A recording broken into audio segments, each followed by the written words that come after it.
Bueno, buenas tardes a todos y a todas. Bienvenidos a esta mesa de discusión. Y ya para arrancar, le voy a cambiar el nombre. O sea, estoy pensando que es una mesa de diálogo en el sentido del diálogo como una búsqueda en común de la verdad.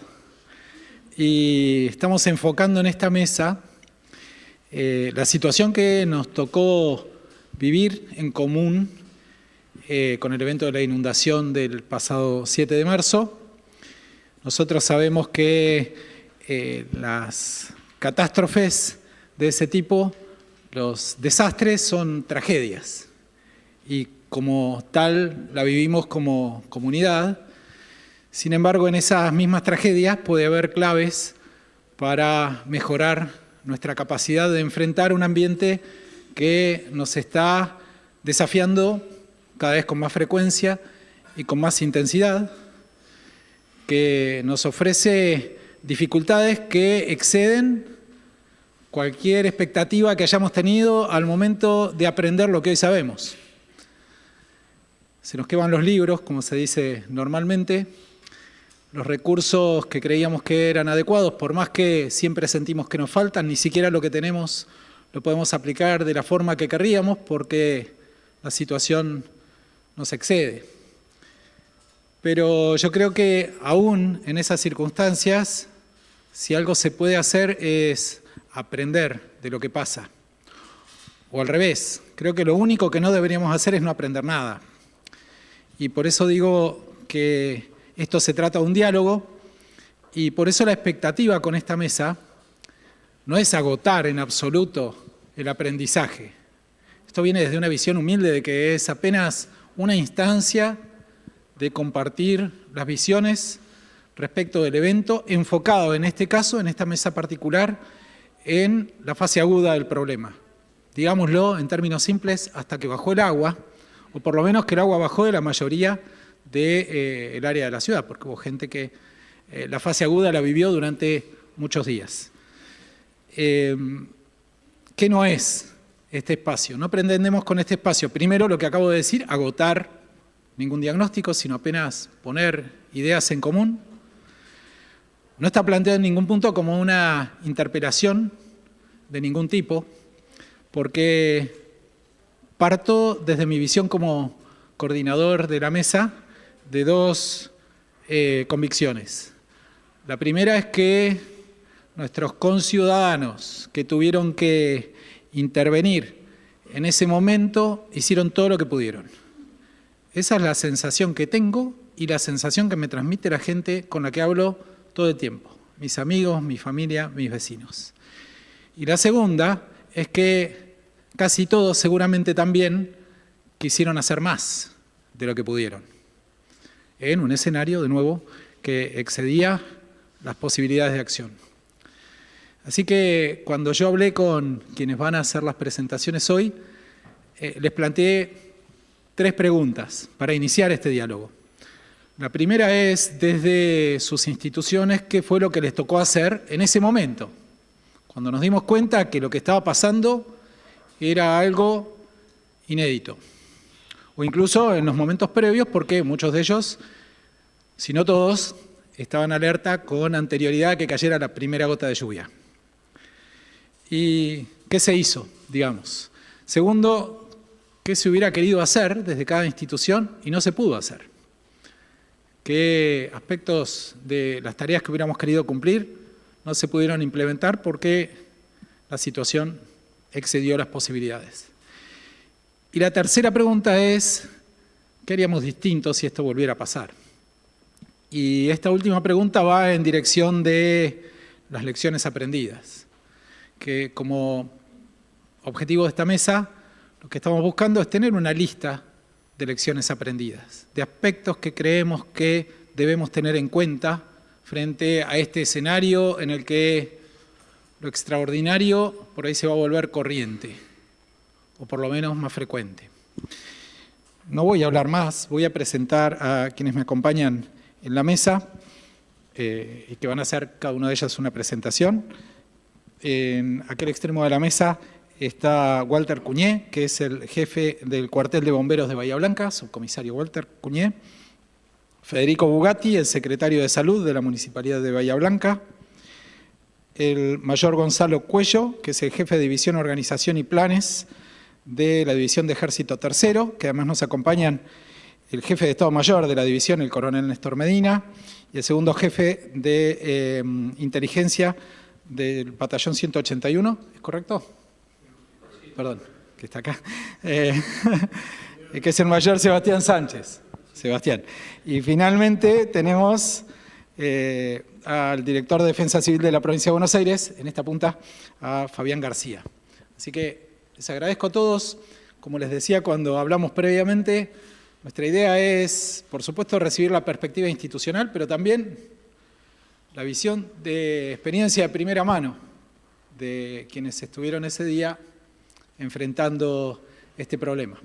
Así que vamos a empezar con las presentaciones y si, Walter, ¿estás de acuerdo? Comenzamos con lo tuyo, con ese micrófono, por favor. Perdón, me olvidé de mencionar que además me acompañan Victoria Montserrat y Carlos Frank, en su caso de manera remota, que van a colaborar con nosotros como relatores del evento. Así que, por favor, Walter, adelante. ¿Qué tal? Muy buenas tardes. Bueno, gracias por la presentación, gracias por la invitación. La verdad que este evento que ha ocurrido en Bahía Blanca, sumado a lo del 16 de diciembre anterior con el tema del viento, nos ha hecho crecer como medios de emergencia y entiendan que la situación particular nuestra del cuartel de bomberos es la atención de primera línea, de primera mano. Somos el primer medio de emergencia que acude a los llamados. Entonces, particularmente, digamos, en estos 2 casos, en donde en los últimos al menos 50 años en Bahía Blanca no habían pasado este tipo de eventos, nos ponen en una situación en donde tenemos que hacer una diferencia entre lo que podemos llegar a absorber como un medio de emergencia y lo que es una catástrofe. Nosotros continuamente, en cada evento donde concurrimos, estamos haciendo algo que se llama un triage de emergencia, una elección sobre qué tareas hacer y qué tareas se tienen que dejar de lado en pos de continuar por la vida. Y si prima la vida sobre los bienes personales, hay que prima la vida y hay que seguir buscando y hay que seguir desarrollando la tarea que se hace de búsqueda y rescate. Nosotros desde que vamos a un incendio a rescatar el gatito de arriba del árbol, siempre se está haciendo y continuamente se está evaluando ese triage. Dentro de esa emergencia, lo que vamos a estar evaluando es que la situación que esté pasando no nos afecta a nosotros. Si tenemos un accidente de tránsito y vamos a actuar sobre el accidente de tránsito, lo fundamental primero es cortar el tránsito para que no venga otro vehículo distraído, se distraiga con el accidente y la persona que está atendiendo la emergencia sea parte de otro accidente. Entonces, eso es lo que en líneas generales el bombero continuamente está haciendo en la tarea que desarrolla. Ahora bien, ¿qué pasa cuando toda la situación es sobrepasada? Bueno, cuando todo eso sobrepasa y sobrepasa a los medios de emergencia de primera línea, es cuando entramos directamente en una catástrofe. Es en donde, si no estamos recibiendo una ayuda desde afuera, no vamos a ir a ningún lado. Y gracias a Dios es lo que pasó en Bahía Blanca, de que sí vino ayuda desde afuera, digamos, bomberos voluntarios de afuera, personal de las Fuerzas Armadas, todo ese apoyo, personal de la Dirección de Defensa Civil de la provincia, todo ese apoyo que nos llega desde afuera es lo que realmente hace la diferencia. Las primeras horas en Bahía Blanca de trabajo había una alerta programada, pero daba 70, 80 milímetros de agua, veníamos siguiendo la tormenta, pero ya estaba estipulado dónde iba a ser el comité de crisis. Defensa Civil local ya había armado, digamos, un protocolo. Y desde los cuarteles, generalmente cuando tenemos una alerta o cuando no hay una alerta, pero podemos tener algún incendio grande o alguna cuestión que se somete así en la madrugada, ya se estipula qué personal es el que va a estar recargado o qué personal es el que tiene que venir a acompañar al resto de sus compañeros en el caso de que exceda la capacidad operativa de una o dos guardias que estén presentes en los cuarteles.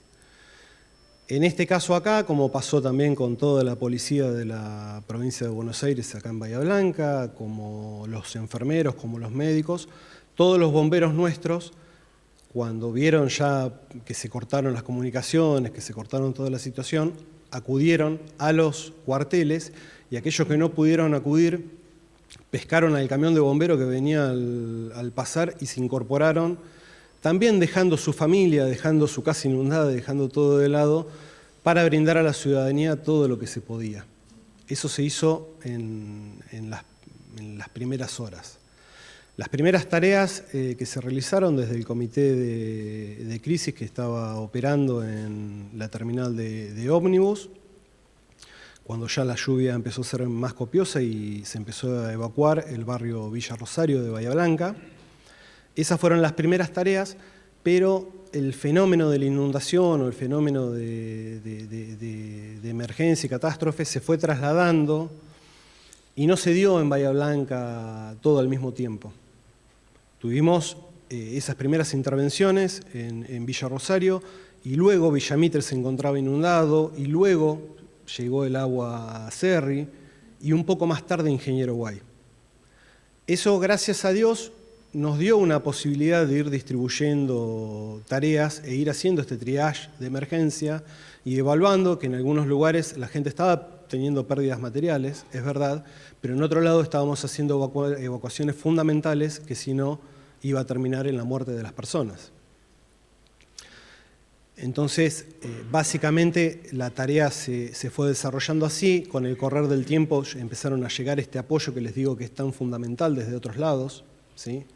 Hoy por hoy, hablar de que Bahía Blanca merece crecer, tener mayores sistemas o medios de emergencia y demás, es algo obviamente lógico, siempre podemos estar mejor, siempre tenemos la posibilidad de crecer, pero en estos eventos, yo considero como un respondedor de primera emergencia, tiene que estar distribuida, los recursos tienen que estar distribuidos en toda la provincia. Es necesario que estén relativamente distribuidos, porque el lugar de primera afectación siempre va a estar el equipo, el elemento, va a estar afectado. Nosotros, en el evento de viento nos dimos cuenta que operativamente en un momento guardamos todos los camiones y salimos con vehículos livianos, porque era imposible circular por Bahía Blanca con los camiones, por un tema del tamaño de los árboles que estaban caídos, de un montón de cuestiones. Bueno, ahora fue totalmente diferente. Era imposible circular con cualquier vehículo liviano si no utilizábamos los camiones que eran más altos, que no absorbían agua para poder hacer la evacuación de las personas en esa primera medida. Camionetas rompimos 2 en las primeras 2 horas del evento. Y siempre uno va a hacer una de más y va a cuidar un poco menos el equipo y va a rescatar a una persona, y sí, no les quepa ninguna duda. Por más que a veces los protocolos indiquen que tiene que esperar y dejar de llover y tiene que bajar el agua hasta que uno empiece a actuar. El protocolo en realidad diría eso. No hubo un bombero que se haya querido quedar. Y si los hubiera querido atar y decir no salgan, hubiera sido imposible. Se salió, se trabajó y se puso todo de todo lo que era humanamente posible con los medios y equipos que tuvimos.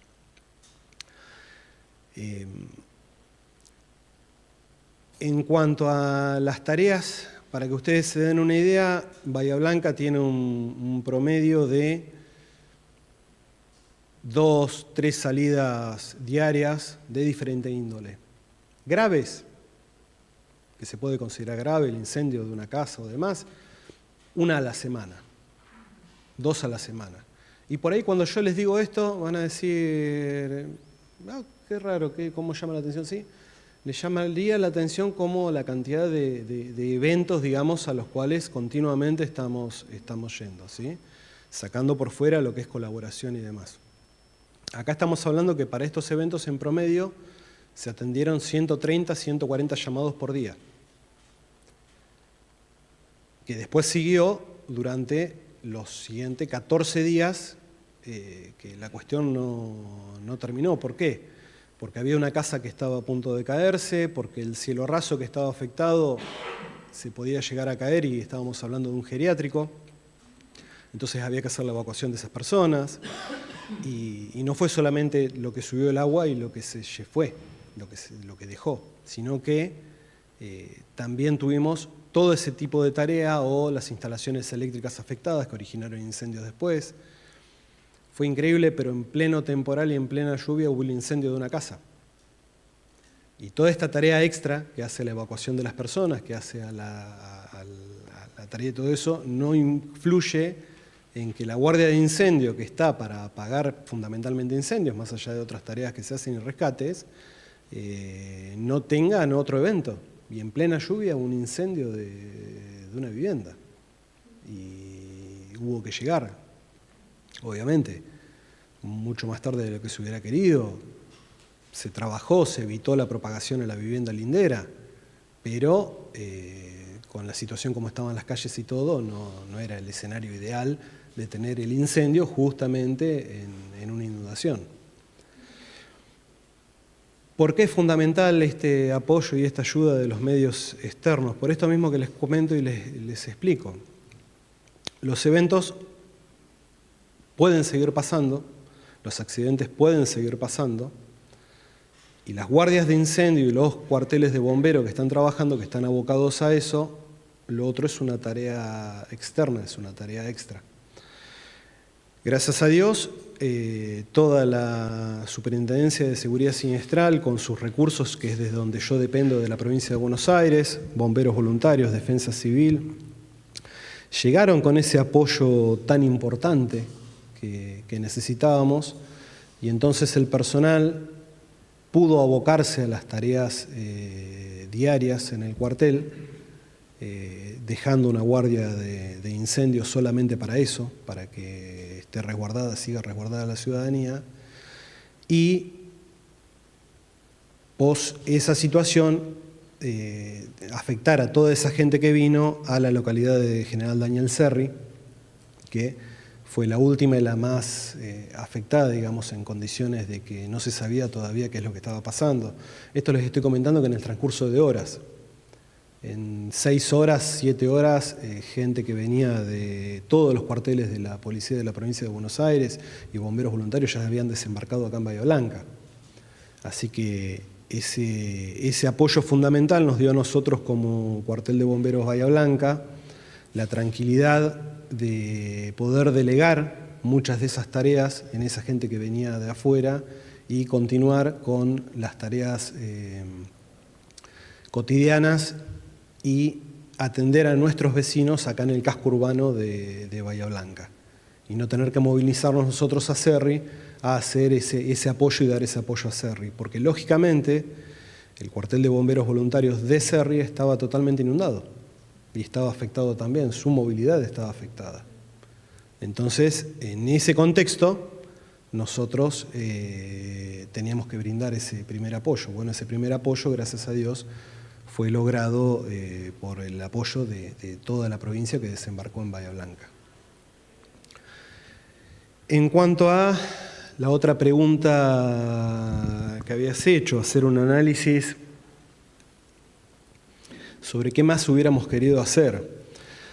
Obviamente que uno tiene deseos imposibles, como que el día hubiera tenido más cantidad de horas para poder lograr y llegar a todo lo que es.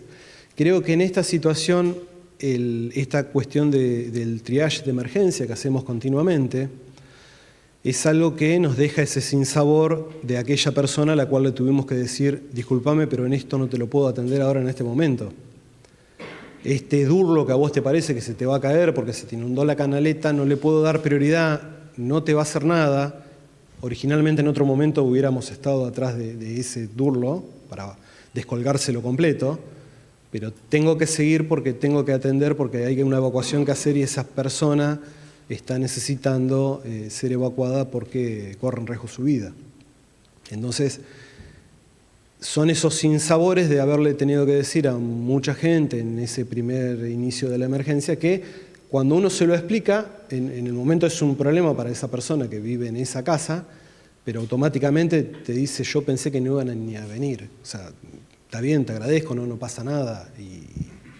Y vamos pasando por muchos eventos que por ahí era un ingreso de agua por una canaleta que rebalsaba.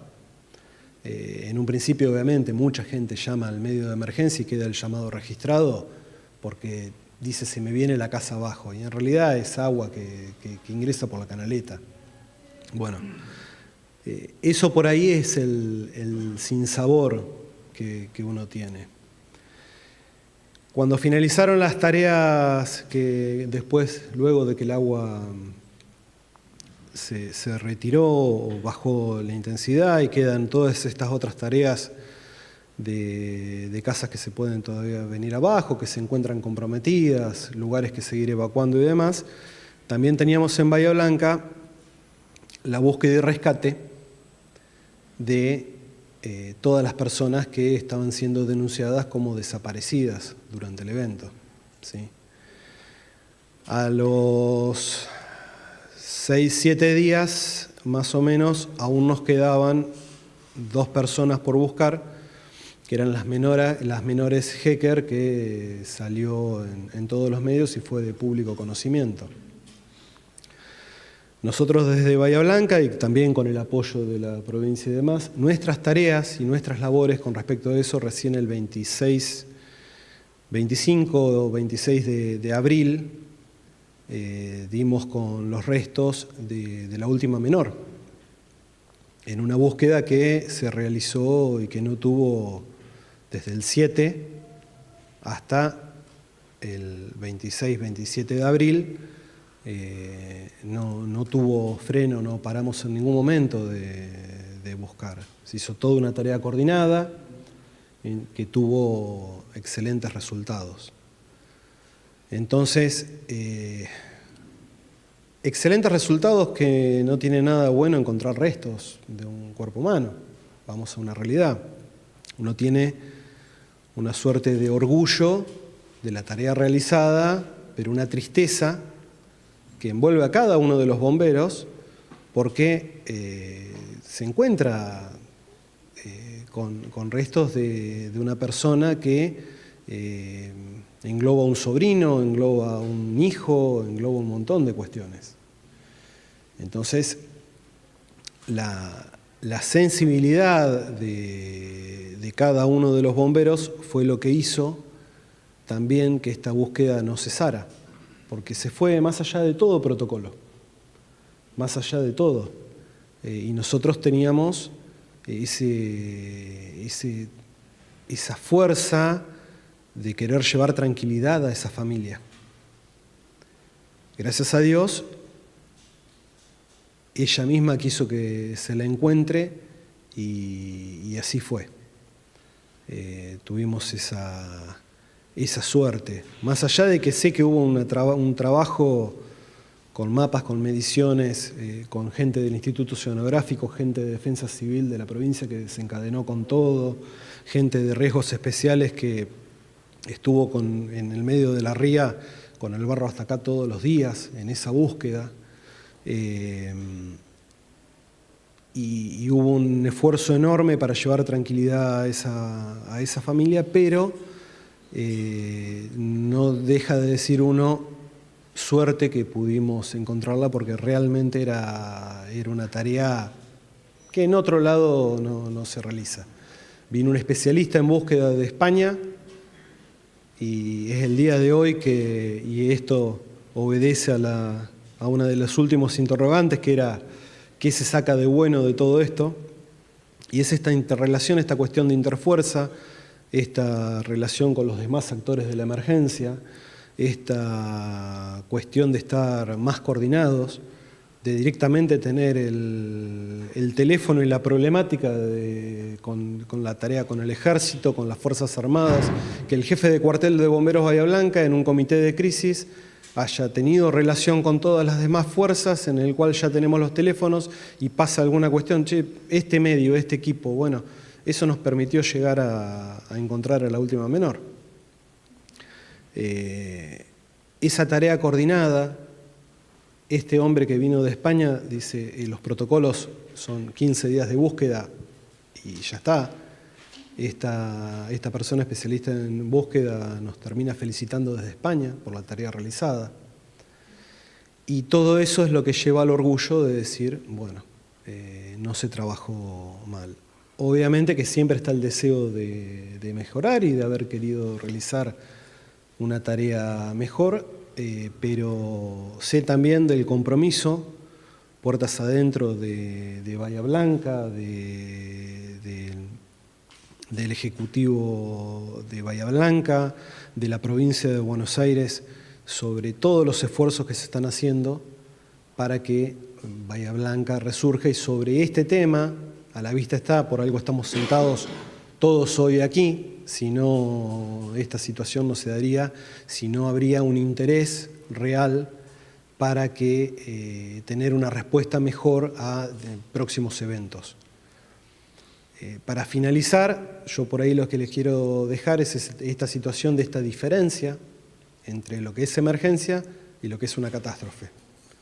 Que se queden con el concepto de que para la emergencia todos los medios de primera línea estamos a disposición, y todo lo que sea catástrofe, realmente todo esto que nos supera, se define casualmente con que los medios de primera emergencia se sientan superados o afectados.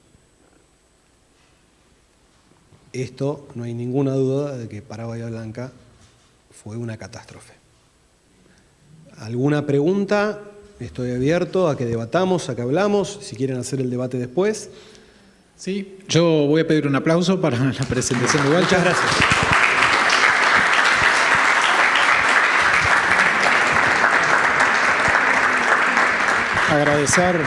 Agradecer la presentación. Vamos a organizarnos y dejar las preguntas para el final. Nuestros compañeros becarios del Grupo de Estudios en Ingeniería Ambiental están recopilando además las preguntas que está haciendo la gente a través de YouTube, que hay personas que están siguiendo esta presentación también. Agradezco de nuevo y le paso la palabra a Federico, por favor. Creo que hay una presentación, ¿verdad? Me paro porque estoy inquieto, entonces Dale. tengo que caminar. Federico Bugatti, que es el secretario de Salud de la Municipalidad de Bahía Blanca. Adelante, por favor. Bueno, Buenas tardes a todos. Muchas gracias por la invitación. La verdad que un honor para mí poder contarles un poco nuestra segunda experiencia en una catástrofe en la ciudad. Desde el último comité de crisis, es la primera vez que nos vemos fuera de un comité de crisis, así que un placer poder compartir este momento. Pásame la siguiente. Bueno, un poco respondiendo a la consigna de la propuesta de la mesa, yo lo que voy a desarrollar es cuál fue nuestra respuesta inicial en los primeros días, cuáles fueron nuestras limitaciones y aspiraciones y qué nos dejó todo esto. La siguiente. Así arrancamos, como decían recién, el alerta del jueves 6 a las 7 menos 10 de la tarde. Marcaba una alerta naranja para la ciudad, con una expectativa de viento de 70 kilómetros por hora y una precipitación que podía oscilar lo acumulado entre 60 y 100 milímetros. Que si bien para Bahía es inédito 100 milímetros, por supuesto que eso se vio superado. De todas maneras, si ustedes recordarán, en la zona cercana, Trenquelauquen y algunas otras ciudades y pueblos cercanos a Bahía habían tenido registros mayores de 200, había campos anegados. Nosotros ya veníamos con una alerta del día anterior. A partir de la tormenta del 16 de diciembre se conformó un grupo de emergencia donde está el intendente y los funcionarios que intervienen en el comité de crisis, y ya estábamos, digamos, desde el día anterior en alerta. El intendente decide la suspensión de las clases alrededor de las 20 horas del día 6, que eso creemos fue una de las principales medidas que, en fin último, terminaron salvando muchas vidas o evitando más fallecidos. A eso de las 11 de la noche, el intendente ya se dirige al Centro Único de Monitoreo en la terminal de ómnibus y el equipo de emergencia estuvimos la mayoría a las 3 de la mañana en el Centro Único de Monitoreo, ya con alguna dificultad para llegar desde la zona norte, digamos, pasando por Villa Mitre. Antes de llegar a la terminal ya había calles anegadas. Entre las 6:30 y las 7 de la mañana se decide suspender todas las actividades en la ciudad y alrededor de las 8:30, 9, el servicio meteorológico informa que el naranja se pasaba a rojo. La siguiente. Bueno, ¿qué hicimos nosotros?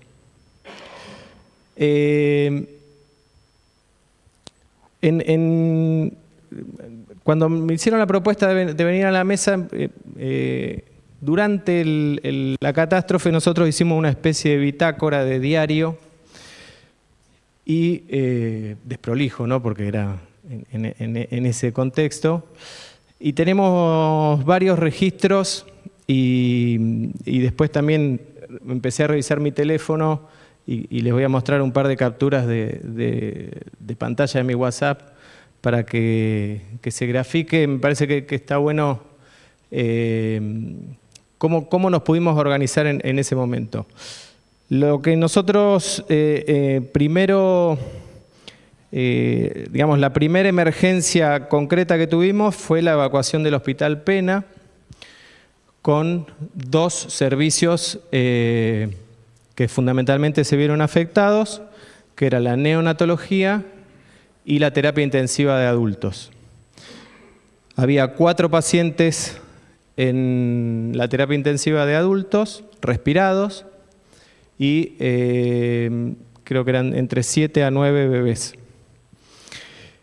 Despachamos móviles del 107 que no pudieron llegar. Llamamos a una prestataria privada de ambulancias que tampoco pudo llegar.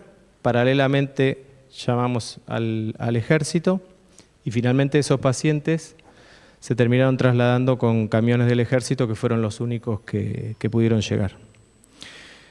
Esa fue, que es parte después de de lo aprendido, digamos, y que da para el debate, cómo disponer de los recursos frente a una catástrofe de esta magnitud.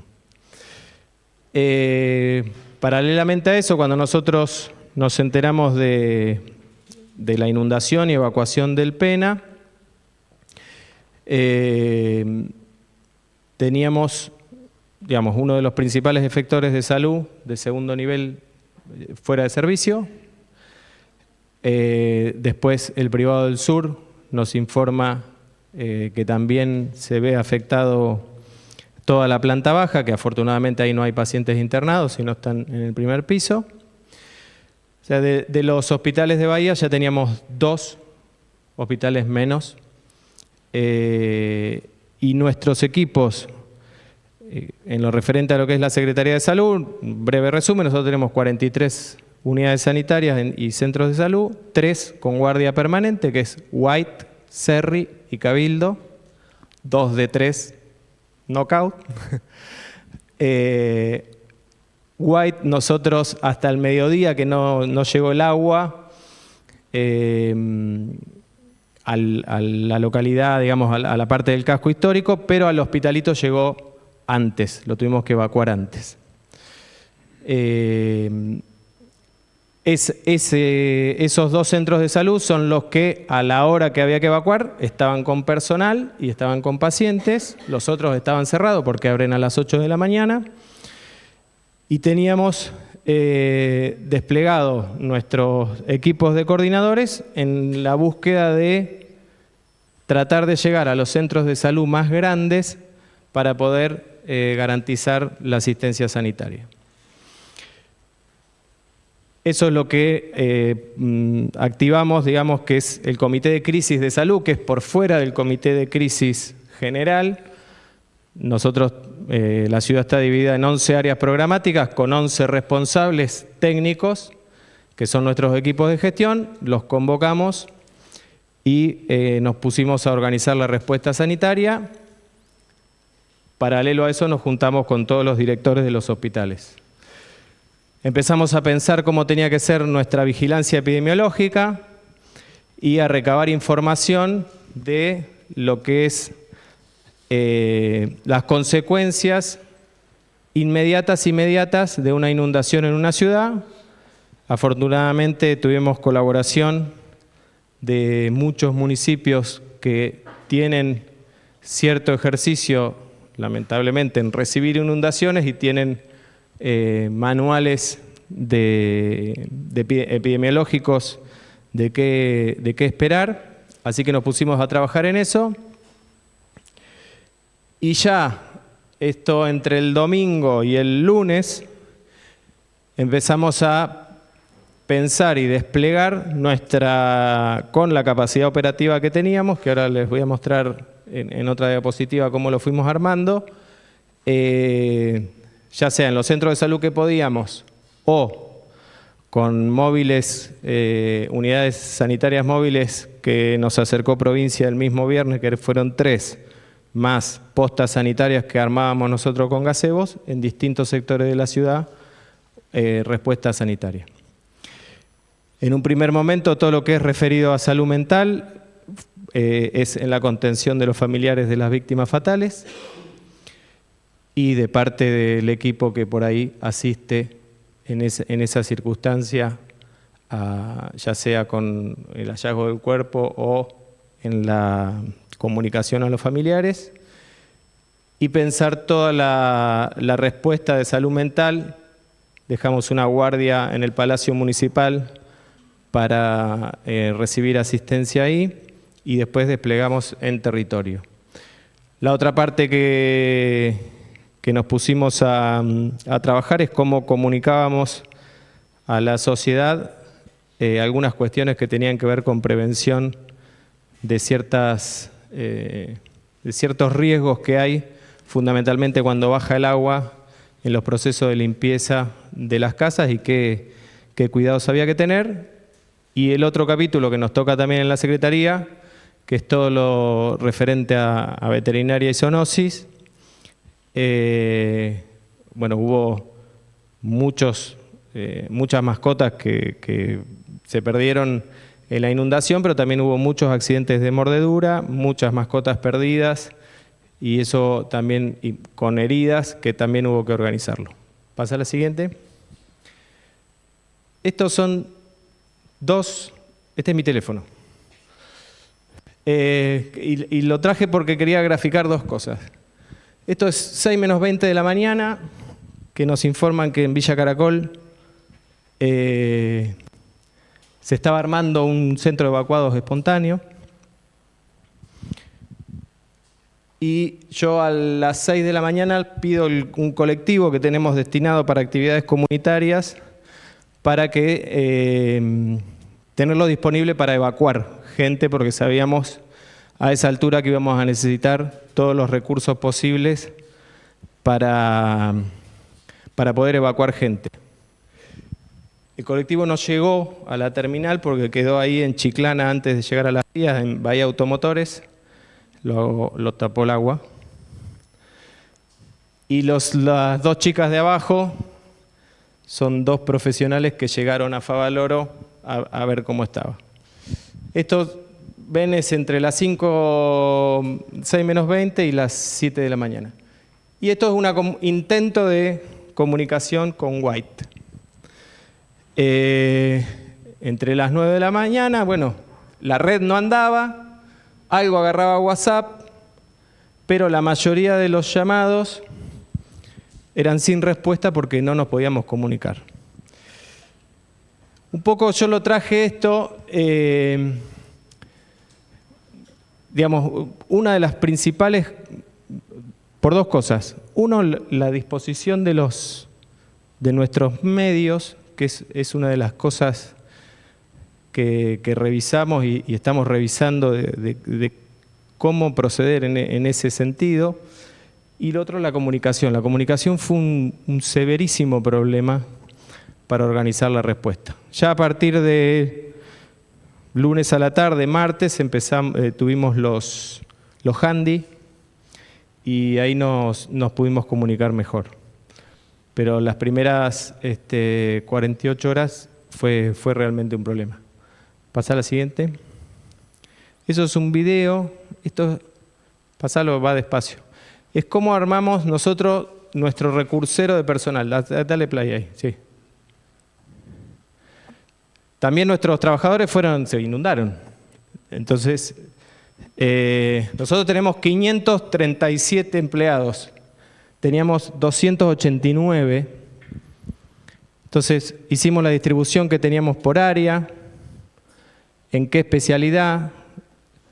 Los dibujamos en el mapa a ver qué disponibilidad tenían en función de la cercanía de los centros de salud y después si habían perdido o no su vehículo. Casi la mitad no tenían que ir. Esto lo pudimos armar el martes. Con este panorama, digamos, teníamos afectado casi la mitad de nuestro personal. No podía trabajar con nosotros porque tenía una afectación muy importante en sus casas. Y de esa mitad, la mitad no tenía cómo movilizarse. Bueno, toda esa logística de cómo llegar después a los centros de salud o a las postas sanitarias, por supuesto que necesitamos de la colaboración de todos los que estuvieron en ese comité de crisis, de otros municipios, de bomberos, del ejército, de todas las Fuerzas Armadas, porque no, como decía recién, nuestra capacidad operativa se vio superada. Para que ustedes tengan una idea en lo que fue nuestra respuesta sanitaria, el domingo pudimos abrir 6 de los centros de salud más importantes con un horario extendido hasta las 18 horas y ya para el miércoles estábamos alrededor de los 20 y a la otra semana ya decidimos no abrirlos todos y tener 10 postas distribuidas en la ciudad, más 30 centros de salud. La siguiente. Bueno, esto es esta pregunta, ¿cómo la pensamos? Una de las cosas que más nos hizo repensar fue, a nosotros en la noche anterior nos preguntan en ese grupo interno de la Secretaría de Salud qué hacían, si iban a trabajar o no, con el alerta naranja después de que se suspenden las clases.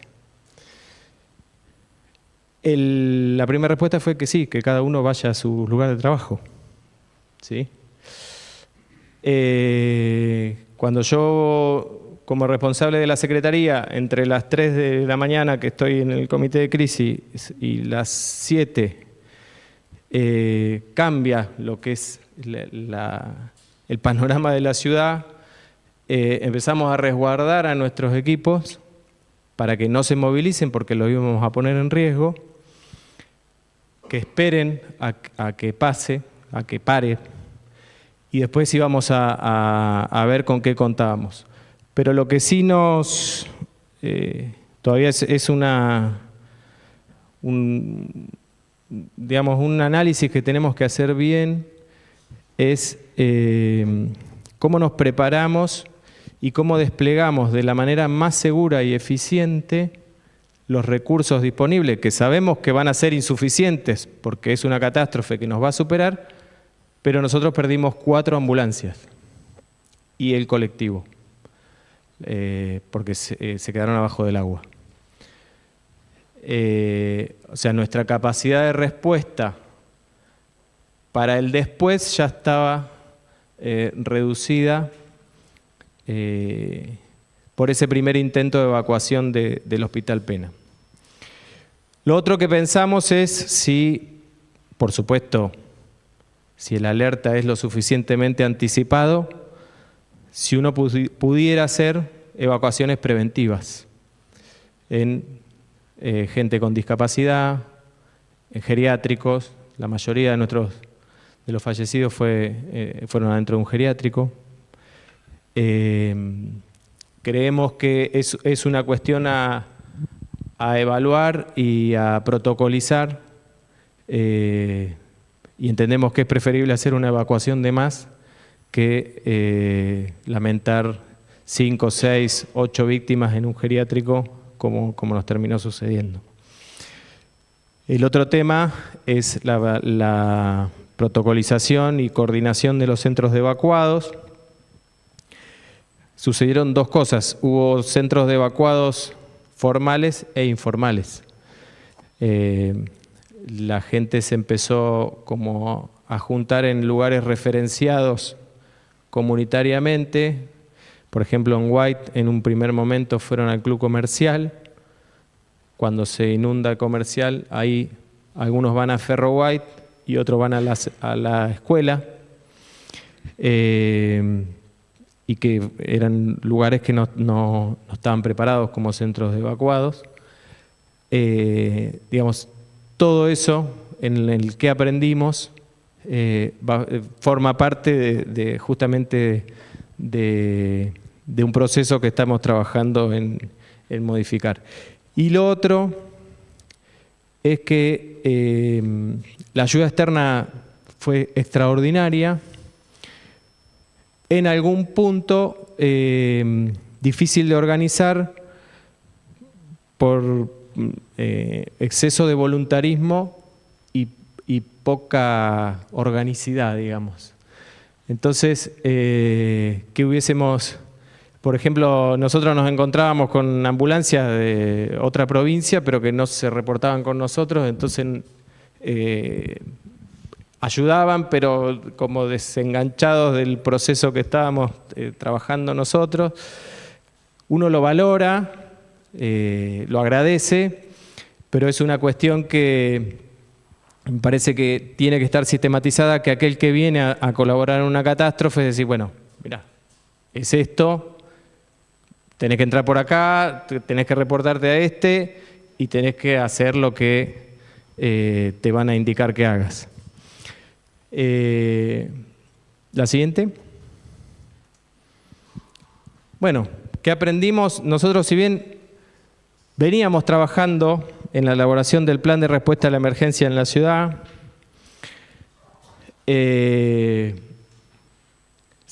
con la inundación se reformuló ya en estos próximos días, seguramente ya se va a presentar, pero creo que es algo que tiene que tener, o sea, nos tiene que trascender a nosotros. Los planes, por supuesto, siempre se pueden ir modificando y adaptando a las nuevas situaciones que se presenten. Y eso lo engancho con cómo preparamos a la comunidad para responder a un plan de emergencia. Yo el otro día tuve una reunión con los vecinos de White y la pregunta, porque reclamaban el plan, los centros de evacuados, dónde ir. Digo, ¿ustedes cómo creen que respondería la comunidad si esta misma situación se hubiese dado con los chicos adentro de la escuela? Y el mensaje oficial sería: no vayan a buscar a sus hijos.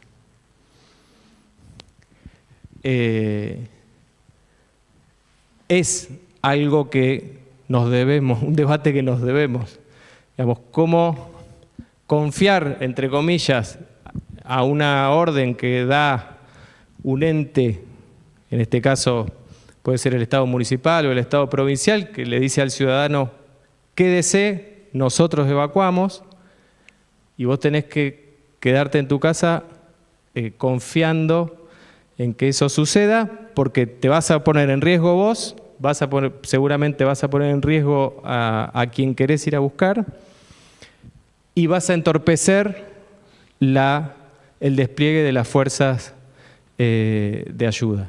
Entonces, creo que ese plan de emergencia, y nosotros lo creemos así, tiene que estar enmarcado en una capacitación, simulacros, con la comunidad que se conozca. Después, lo otro que aprendimos, nosotros, esto estoy hablando específicamente de salud, nosotros tenemos un depósito centralizado. Una de las cosas que pasó en la ciudad, que se partió en dos con el canal, entonces la llegada de insumos del otro lado del canal se nos dificultó. Entonces estamos pensando en tener una revisión de la logística con insumos básicos, críticos para eventos de estas características en varios puntos de la ciudad y poder garantizar la provisión de insumos rápidamente. Y después lo que les enmarcaba con esa captura de mi teléfono, digamos, el sistema de comunicación e información y los datos en tiempo real son fundamentales para la toma de decisiones, y que de eso tenemos mucho que aprender del Ejército, que tiene bastante aceitado ese tema y cuentan por ahí con un equipamiento que les permite a ellos tener justamente esto, ¿no? En tiempo real, cómo se viene dando la situación. Creo que lo principal, y que eso es un aprendizaje que tuvimos en la tormenta del 16 de diciembre y en esta segunda catástrofe, es que todos los que participaron del comité de crisis, eso fue muy ordenado y muy... gente que ha participado en otros comités nos remarcaba eso, cómo la estructura de ese comité de crisis, ese ejercicio que tuvimos del 16 de diciembre y ahora en el 7 de marzo, tenía un orden y un respeto por cada uno de los que participaban que nos permitió ser lo más eficiente posibles, creo yo, con los recursos que teníamos en ese momento. Yo, para finalizar, y después abierto a las preguntas que quieran, por supuesto, agradecerle a todos los que participaron en el comité y todos los, digamos, seguro me olvido de gente, las fuerzas provinciales, nacionales, Fuerzas Armadas, otros municipios, las empresas privadas de comunicaciones, de agua, gas, luz, digamos, entendemos que sin ese formato de trabajo hubiese sido bastante caótico poder dar una respuesta. Y después a lo que fue la infinidad de historias individuales y colectivas de gente que se la jugó, digamos.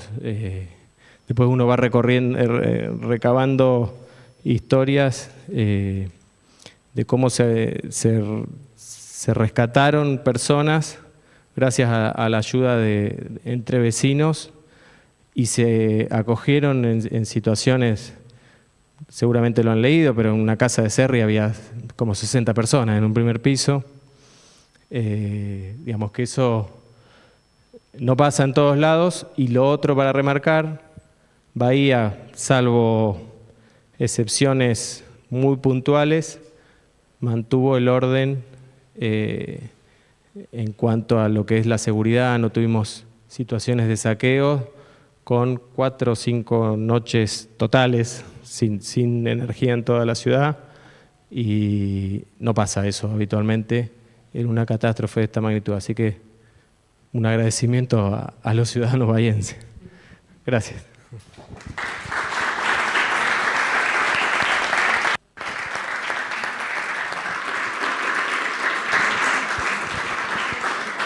Muchas gracias, Federico. Reitero entonces que dejamos las preguntas para el final de las presentaciones. Le voy a hacer la palabra al coronel Néstor Medina, que es jefe de Estado Mayor de la División de Ejército 3, que va a introducir además la presentación del mayor Gonzalo Cuello. Muchísimas gracias. No, está bien. Creo que me escuchan, tengo la voz bastante fuerte. Pero para los que están en su casa con YouTube, Bueno, antes que nada quería agradecerles en nombre del Ejército Argentino la posibilidad de poder exponer en el tercer foro ambiental. Básicamente expresarles que es muy difícil para nosotros en 10, 15 minutos poder resumir una tarea titánica, podría decir, de casi un mes de operaciones en apoyo a la comunidad en forma directa. A través de las palabras del señor mayor, que va a hacer la exposición directamente sobre las preguntas que hizo acá el coordinador de la mesa, simplemente quería expresarle mi agradecimiento y después quedar abierto, tanto el mayor como el segundo jefe del batallón de inteligencia como yo, para las preguntas que ustedes puedan hacer y quieran hacer. Muchísimas gracias.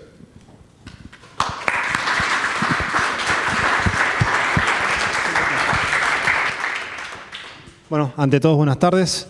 Y comenzando con las preguntas que nos orientó Sergio y también Mariana, de cómo hicimos durante la crisis. Nosotros lo distribuimos en 4 puntos: el ante, durante, después y el comando conjunto de la zona de emergencia en números. Antes, todas las medidas previas y un marco legal de cómo nosotros estamos armados para esto, por así decirlo. El durante, a partir del 7, hasta la desafectación del día 8, y posteriormente no es que se desafectó el comando conjunto, sino que se siguió realizando tareas, sobre todo de distribución, unas lecciones aprendidas propias y este relato del durante expresado en números para que podamos entender la magnitud de lo que llevó ese esfuerzo, estas ideas fuerzas que yo voy a decir del durante, cómo está reflejado en números. La siguiente, por favor.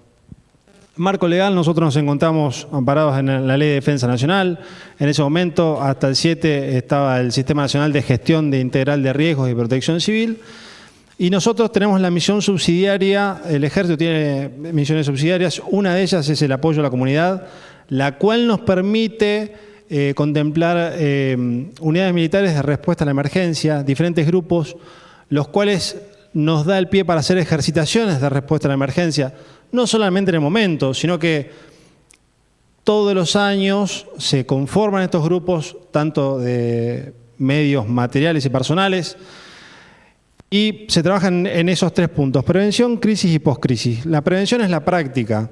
Armamos el grupo, lo comprobamos, nos ejercitamos, controlamos que los medios estén acordes para poder ser empleados, para que nadie corra riesgos, no solamente el que vamos a socorrer, sino que nosotros mismos también. La crisis, que fue lo que pasó, que es lo que uno no espera no llegar, y la poscrisis, que a veces se ve representada en la continuación de estos medios, que al día de hoy lo vemos representado en el despliegue de los 2 puentes que todavía siguen al día de hoy funcionando. Ello de un marco legal, y como previa a esto podría comenzar el día 6 a la noche, cuando el señor intendente con el señor comandante de la división se reúnen a causa de esta alerta meteorológica, en la cual se pone a disposición del señor intendente todos los medios disponibles para en apoyo a la emergencia.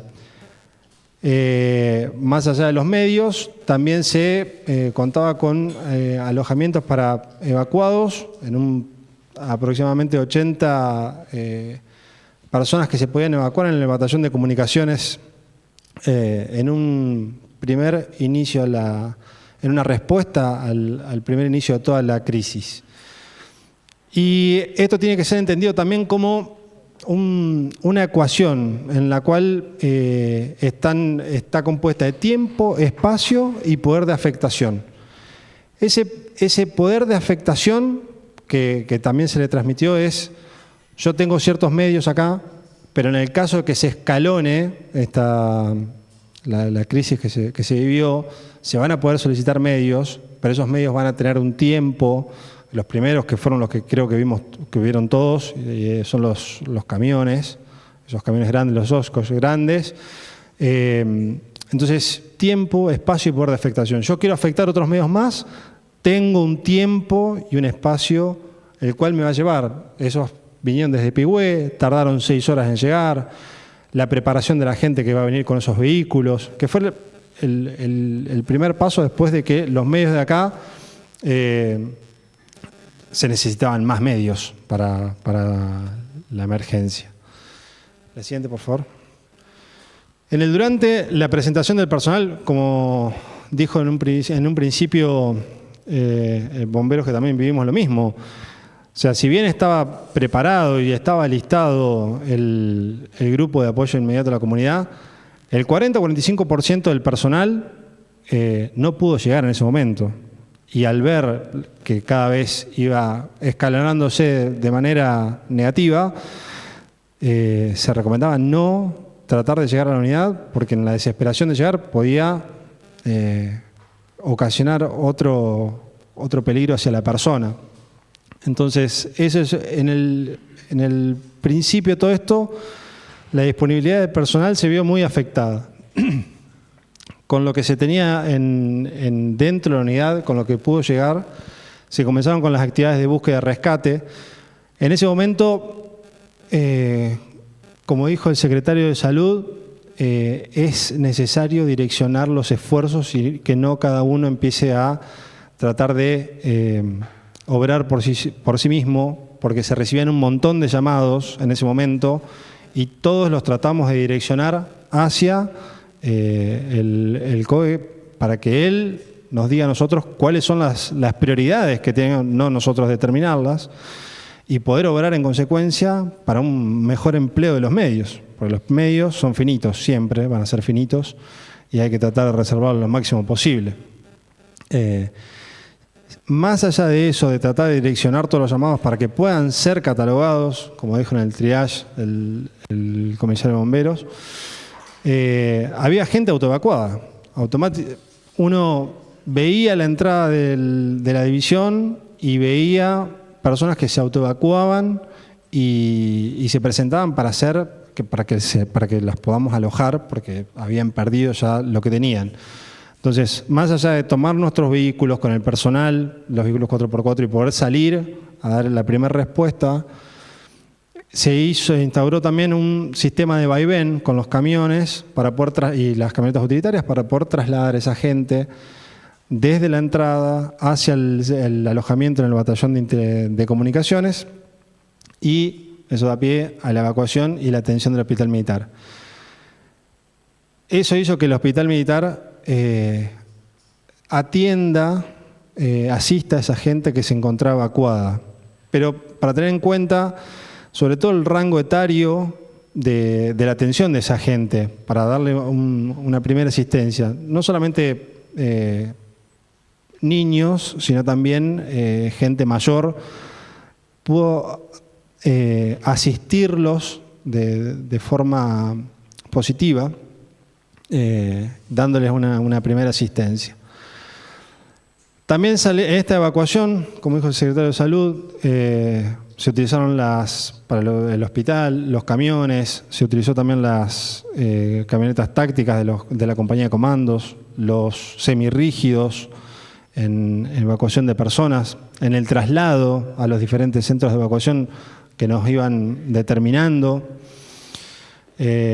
Para optimizar el comando y control, también se instauró en el centro de monitoreo, el cual en un momento se había complicado llegar a seguir por la cantidad de medios que había afuera, de todo tipo. Entonces era difícil, no solamente era difícil llegar por el agua, sino que era difícil acercarse ahí por la cantidad de medios desplegados, que también en un momento se ofreció también la división para establecerlo, ya que es una zona alta y no se veía demasiado afectada en ese momento, y por ahí tenía mayor llegada.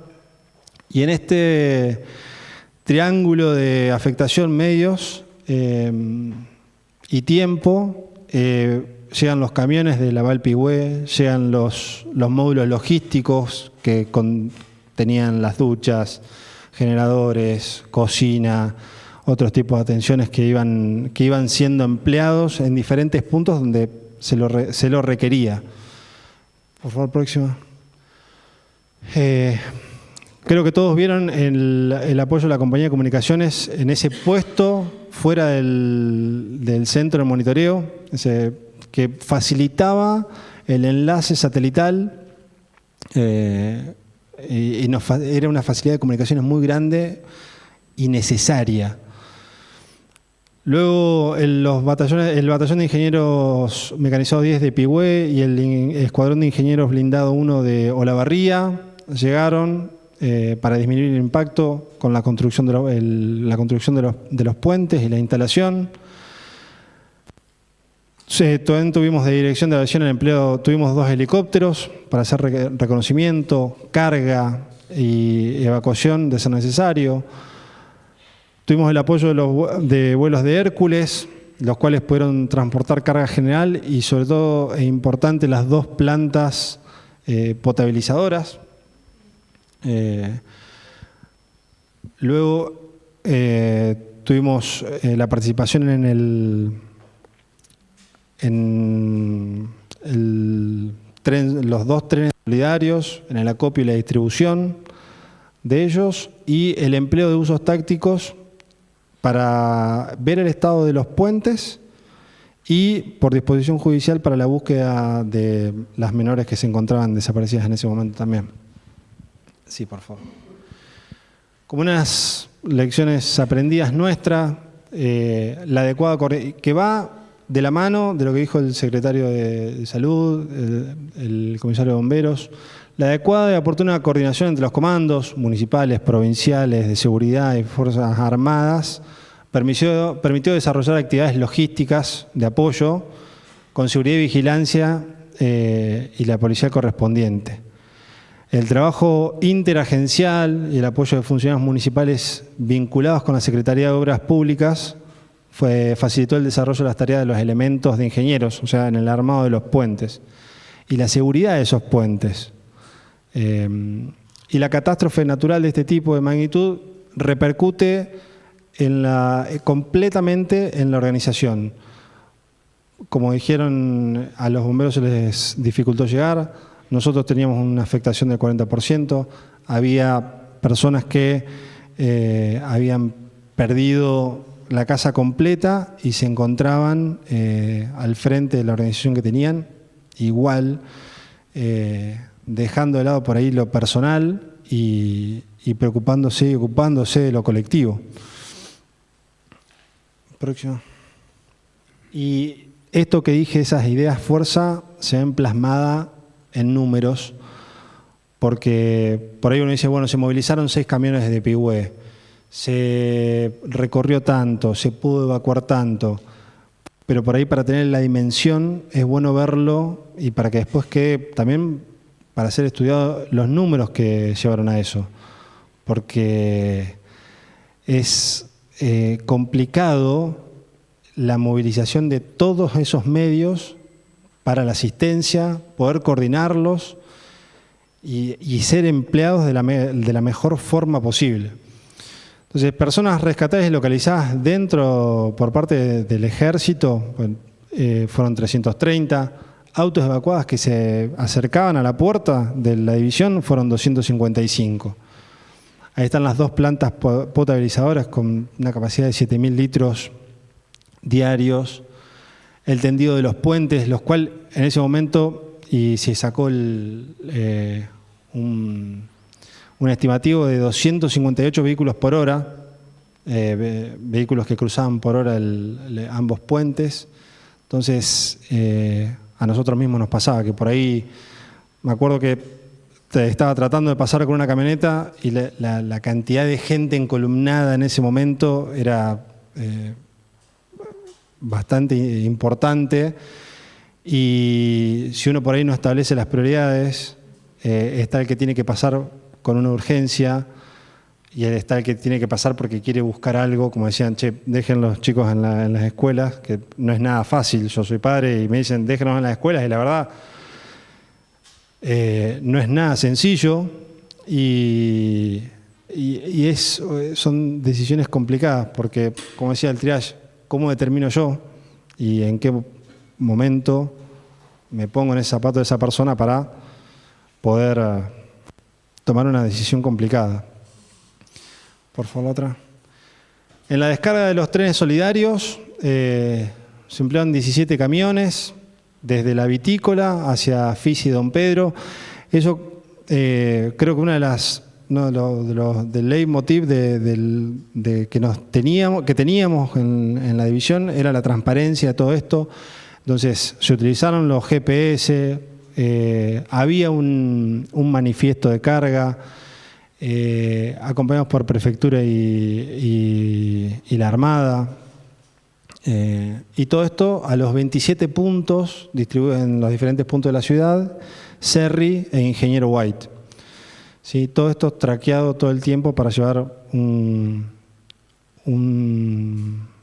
contabilización de todo lo que se iba sumando en kilómetros, combustible, hacia dónde iban y el control de los mismos. Por favor, la próxima. Para que se tenga en cuenta, desde el 7 de marzo hasta el 4 de abril hubo 329 viajes en camiones, de todo lo que estuvo anexado a nosotros, ¿sí? Personal desde Campo de Mayo, Santa Rosa, Pigüé, Tandil, Olavarría, por ahí lo que todos tenemos en la memoria fotográfica de todo lo que pasó, por ahí lo primero que se viene es los camiones, lo que uno ve son los camiones. Por ahí no dimensiona los Hércules, los Caravan, los helicópteros, las plantas que iban rotando. Se hicieron un total de 64.000 kilómetros, 17.000 en esta zona acá en Bahía Blanca, 17.000 kilómetros. Y para que tengan una distancia, una idea de la distancia, equivale a haber realizado 8.4 viajes de Bahía Blanca hacia La Quiaca y 3.185 toneladas de transporte en todos los que se hicieron los viajes. O sea, 3.185 equivale a 60 vagones de tolva tipo granero, 87 metros cúbicos cada uno. Es una cantidad, obviamente que no solamente el Ejército estuvo en esto, sino que es una cantidad, un volumen de gente y medios que pudieron hacer posible poder distribuir, descargar, cargar, distribuir en los 27 puntos que teníamos, que nos iban direccionando. Todas las mañanas se marcaban los puntos que venían del COE. Y bueno, los transportes aéreos desde Campo de Mayo hacia la base aeronaval Comandante Espora, de los vuelos de Hércules y de los Gran Caravan de Ejército. Siguiente, por favor. El módulo logístico, baño, ducha, grupo electrógeno y cisterna, hizo que en ese momento se emplean 151 servicios de duchas, 245 raciones in situ desplegados, personal de ingenieros, como dije, en los reconocimientos del estado de los puentes, y los camiones de la Dirección de Transporte que vinieron con todo lo que fue enviado de capital humano, que para que tengan una idea son 27.300 botellas de aceite común, 7.200 kilogramos de yerba, 5 toneladas de útiles escolares, que están todos bien catalogados y marcados las cantidades de cada uno y en las órdenes de carga también de cada uno de los camiones. Una vez, ya que el 30 de abril, una vez desactivado ya el Comando Conjunto de Emergencia, se trasladó a la ciudad material de mesas, escolares, todo mobiliario y material de estudio, los cuales fueron también distribuidos a donde fue determinado. Próximo, por favor. De Ejército hubo una cantidad de personal involucrado de 933 personas, y en la próxima placa, por favor, está bien distribuido los medios desplegados. O sea, 73 vehículos entre camionetas, sprinters, furgones, camiones, los carretones que podían traer diferentes medios como el módulo logístico acoplado, los botes semirrígidos de la compañía de comando, helicópteros, los 2 aviones de Ejército, los Hércules eran de Fuerza Aérea, equipos de comunicaciones que nos facilitaban mantenernos conectados, las antenas Starlink, los geolocalizadores y los spots para colocarlos en los camiones y para que puedan ser traqueados, y las 2 plantas potabilizadoras. Siguiente, por favor. Respondiendo a las preguntas orientadoras de Sergio, ¿qué más hubiéramos querido hacer? Y es una pregunta complicada porque nosotros vamos a hacer lo que nos indiquen hacer y vamos a tratar de hacer todo lo posible para conseguir los medios necesarios para que se pueda hacer y se pueda llevar a cabo lo que determine el comité de crisis en ese momento, el centro de operaciones de emergencia. Y quise poner esas 2 fotos para que se vea. O sea, ese puente vino desde Olavarría, ese avión de la Fuerza Aérea, que por ahí no se nota, pero tiene una de las plantas potabilizadoras, vino desde Campo de Mayo. ¿Qué más hubiéramos querido hacer? Los que nos digan y nos orienten a lo que tenemos que hacer. Para eso estamos, para ayudar bien direccionado en poder cumplir con la misión que se nos imponga. Para eso estamos. Y la próxima, por favor. ¿Qué aprendimos? Y no escapa de lo que han dicho anteriormente. Reuniones de coordinación y posteriores ejercitaciones de carácter interagencial, haciendo hincapié en la importancia del flujo informativo.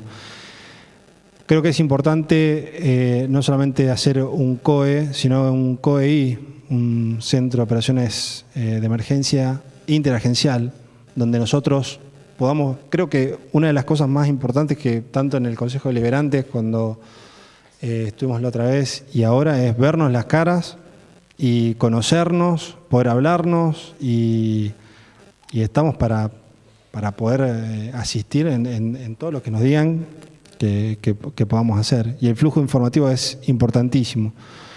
La necesidad de mantener un sistema de comunicación energético, como dijiste, las radios, es muy necesario que todos estemos conectados en ese momento para que hace una sola voz que es como una orquesta, ¿no?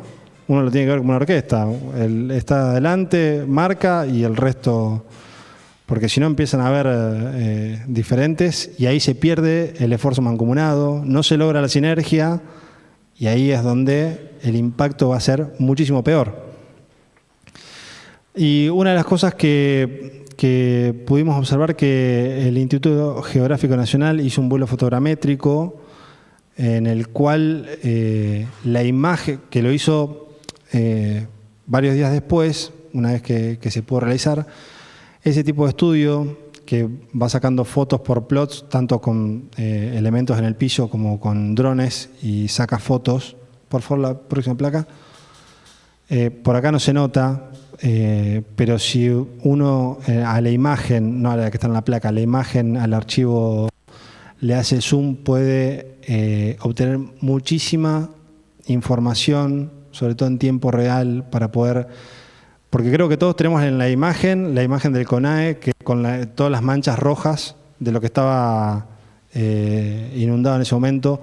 Con esto, por ahí es más amigable a la vista y por ahí puede tomar mayores determinaciones con un zoom mucho más importante de cómo está la situación. Eso, si de ser posible, hubiese sido muy favorable que en los primeros momentos se pueda obtener para tomar decisiones más acertadas, ¿no? Y para poder dirigir mejor los medios, como dije en un principio, finitos con los que contamos. Así que eso sería todo. Creo que lo podemos resumir en ese triángulo, ¿no? Tiempo, afectación y espacio. Todo se puede hacer, todo se puede intentar hacer, pero va a llevar su tiempo de respuesta, siempre en cómo se fue escalonando la situación y cómo se va determinando las decisiones que puedan llevar a lograr el objetivo de poder asistir a todo el que se encuentra afectado en ese momento. Así que muchas gracias por poder darnos la oportunidad para poder explicar esto, para poder mostrar lo que se hizo y, bueno, muchas gracias a todos.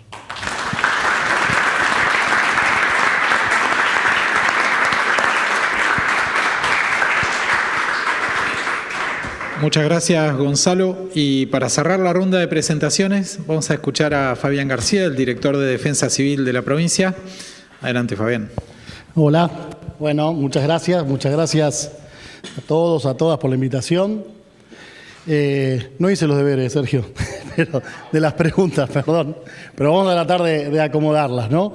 Saben que justamente hace una semana tuvimos una conferencia acá que estuvo la compañera desde el Instituto Universitario Juan Bucetich, que aparte de ser director provincial de Defensa Civil, también estoy en el instituto, con un geógrafo colombiano, Gustavo Wilches, ¿no? Colombia es uno de los países quizá que más desarrollo tiene en gestión de riesgos de desastres y él, si bien la charla muy linda que nos dio, hablando de cuestiones, le hicimos referencia a lo que nos había pasado en Bahía Blanca, tomó algunas cosas, pero él tiene un artículo muy bonito también que habla del desastre como escuela, ¿no? De cómo uno a partir de un desastre y de estas situaciones aprende, porque me parece que es para que nos sirve esto, ¿no? Digo, colectivamente. Digo, yo no traje acá una presentación con los números del material ni del personal. Bueno, Walter contó un poco que la provincia de Buenos Aires trajo a esta emergencia como a la del viento, ¿no? Que ahí hubo un aprendizaje, ahora quiero tomar, ¿no? Porque ese fue el primer aprendizaje cuando ustedes estaban asumiendo a días de asumir. Me parece que incluso algunos municipios que tuvieron días anteriores al mismo desastre suspendieron el acto de asunción del intendente a causa de los daños, ¿no? Entonces, digo, ¿qué hemos aprendido de eso? Así que bueno, voy a tratar de acomodar, Sergio, discúlpame las preguntas, pero bueno, ¿qué tienen que ver con esto, ¿no? Así que yo traje... primero esto también, lo de hoy a la mañana, me parece, y sobre todo la charla del profesional del INTA, Y me parece que hay que partir por ahí, ¿no? No sé si estuvieron ustedes, ¿no? Pero que nos indiquen técnicamente y que la comprobación de la fuerza del agua fue superior a 2 cataratas del Iguazú. Bueno, no, me parece que si no partimos de eso, digo, si no tenemos eso en cuenta, tiene poco sentido todo lo que podamos decir después, ¿no? Y tomar esto como un desastre. Naciones Unidas dice que un desastre cuando se interrumpe la cotidianidad de una ciudad. Y también muy bien lo que decía Walter, ¿no? De una catástrofe como se llama, y Federico, de también cuando los propios medios se ven superados. Acá tuvimos un desastre en temas del concepto del enfoque de la gestión del riesgo y de la respuesta a una catástrofe, ¿no? Recuerdo incluso que también en la tormenta del viento, me parece que lo dijiste, Walter, me parece que el mismo cuartel tenía un árbol caído en la puerta y no podían salir, ¿no? Así que eso también, debemos analizar eso, ¿no?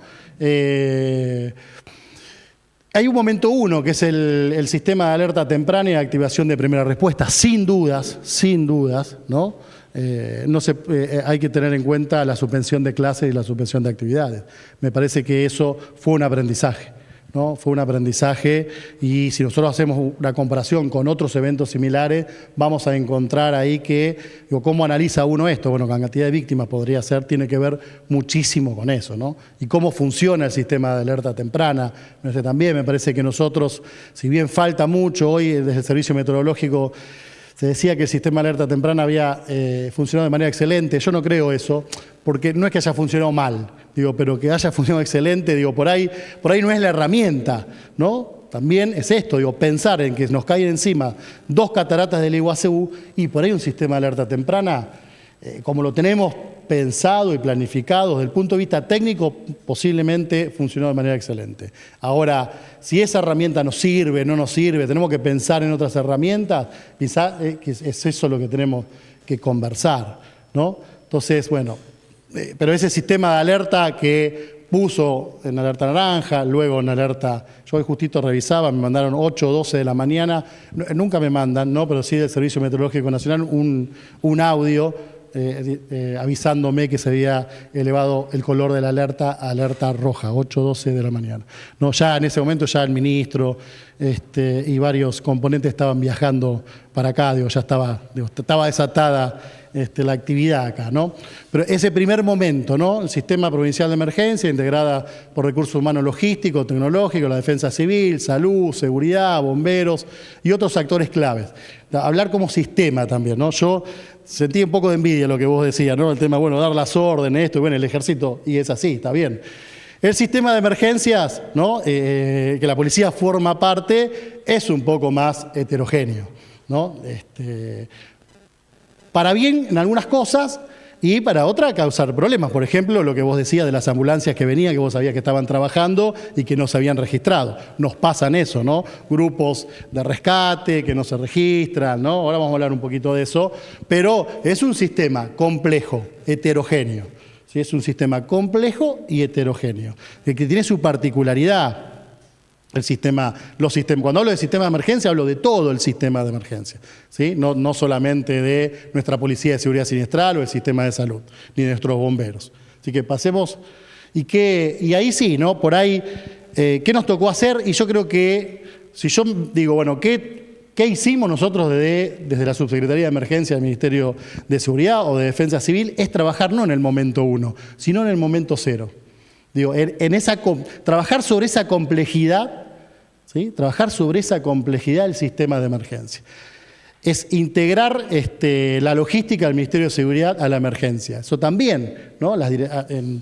Anteriormente las direcciones provinciales de defensa civil eran lugares quizás que tenían tareas menores dentro del sistema de emergencia. Esto fue una decisión política de nuestro gobernador, obviamente hace 5 años, de darle otra, y de los ministros de seguridad, tanto en su momento Sergio Berni como ahora como Javier Alonso, de darle otra impronta al sistema de emergencia que excede la defensa civil, ¿no? Y yo tengo también una muletilla que las defensas civiles, hay que salir de la bomberización de las defensas civiles municipales. Si uno ve las defensas civiles de los municipios, siempre va a estar, ¿no? El bombero, el exbombero, casi siempre.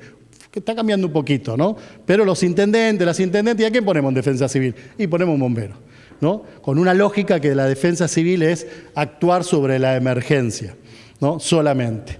Y yo creo que esto es muy importante, actuar sobre este momento cero, ¿no?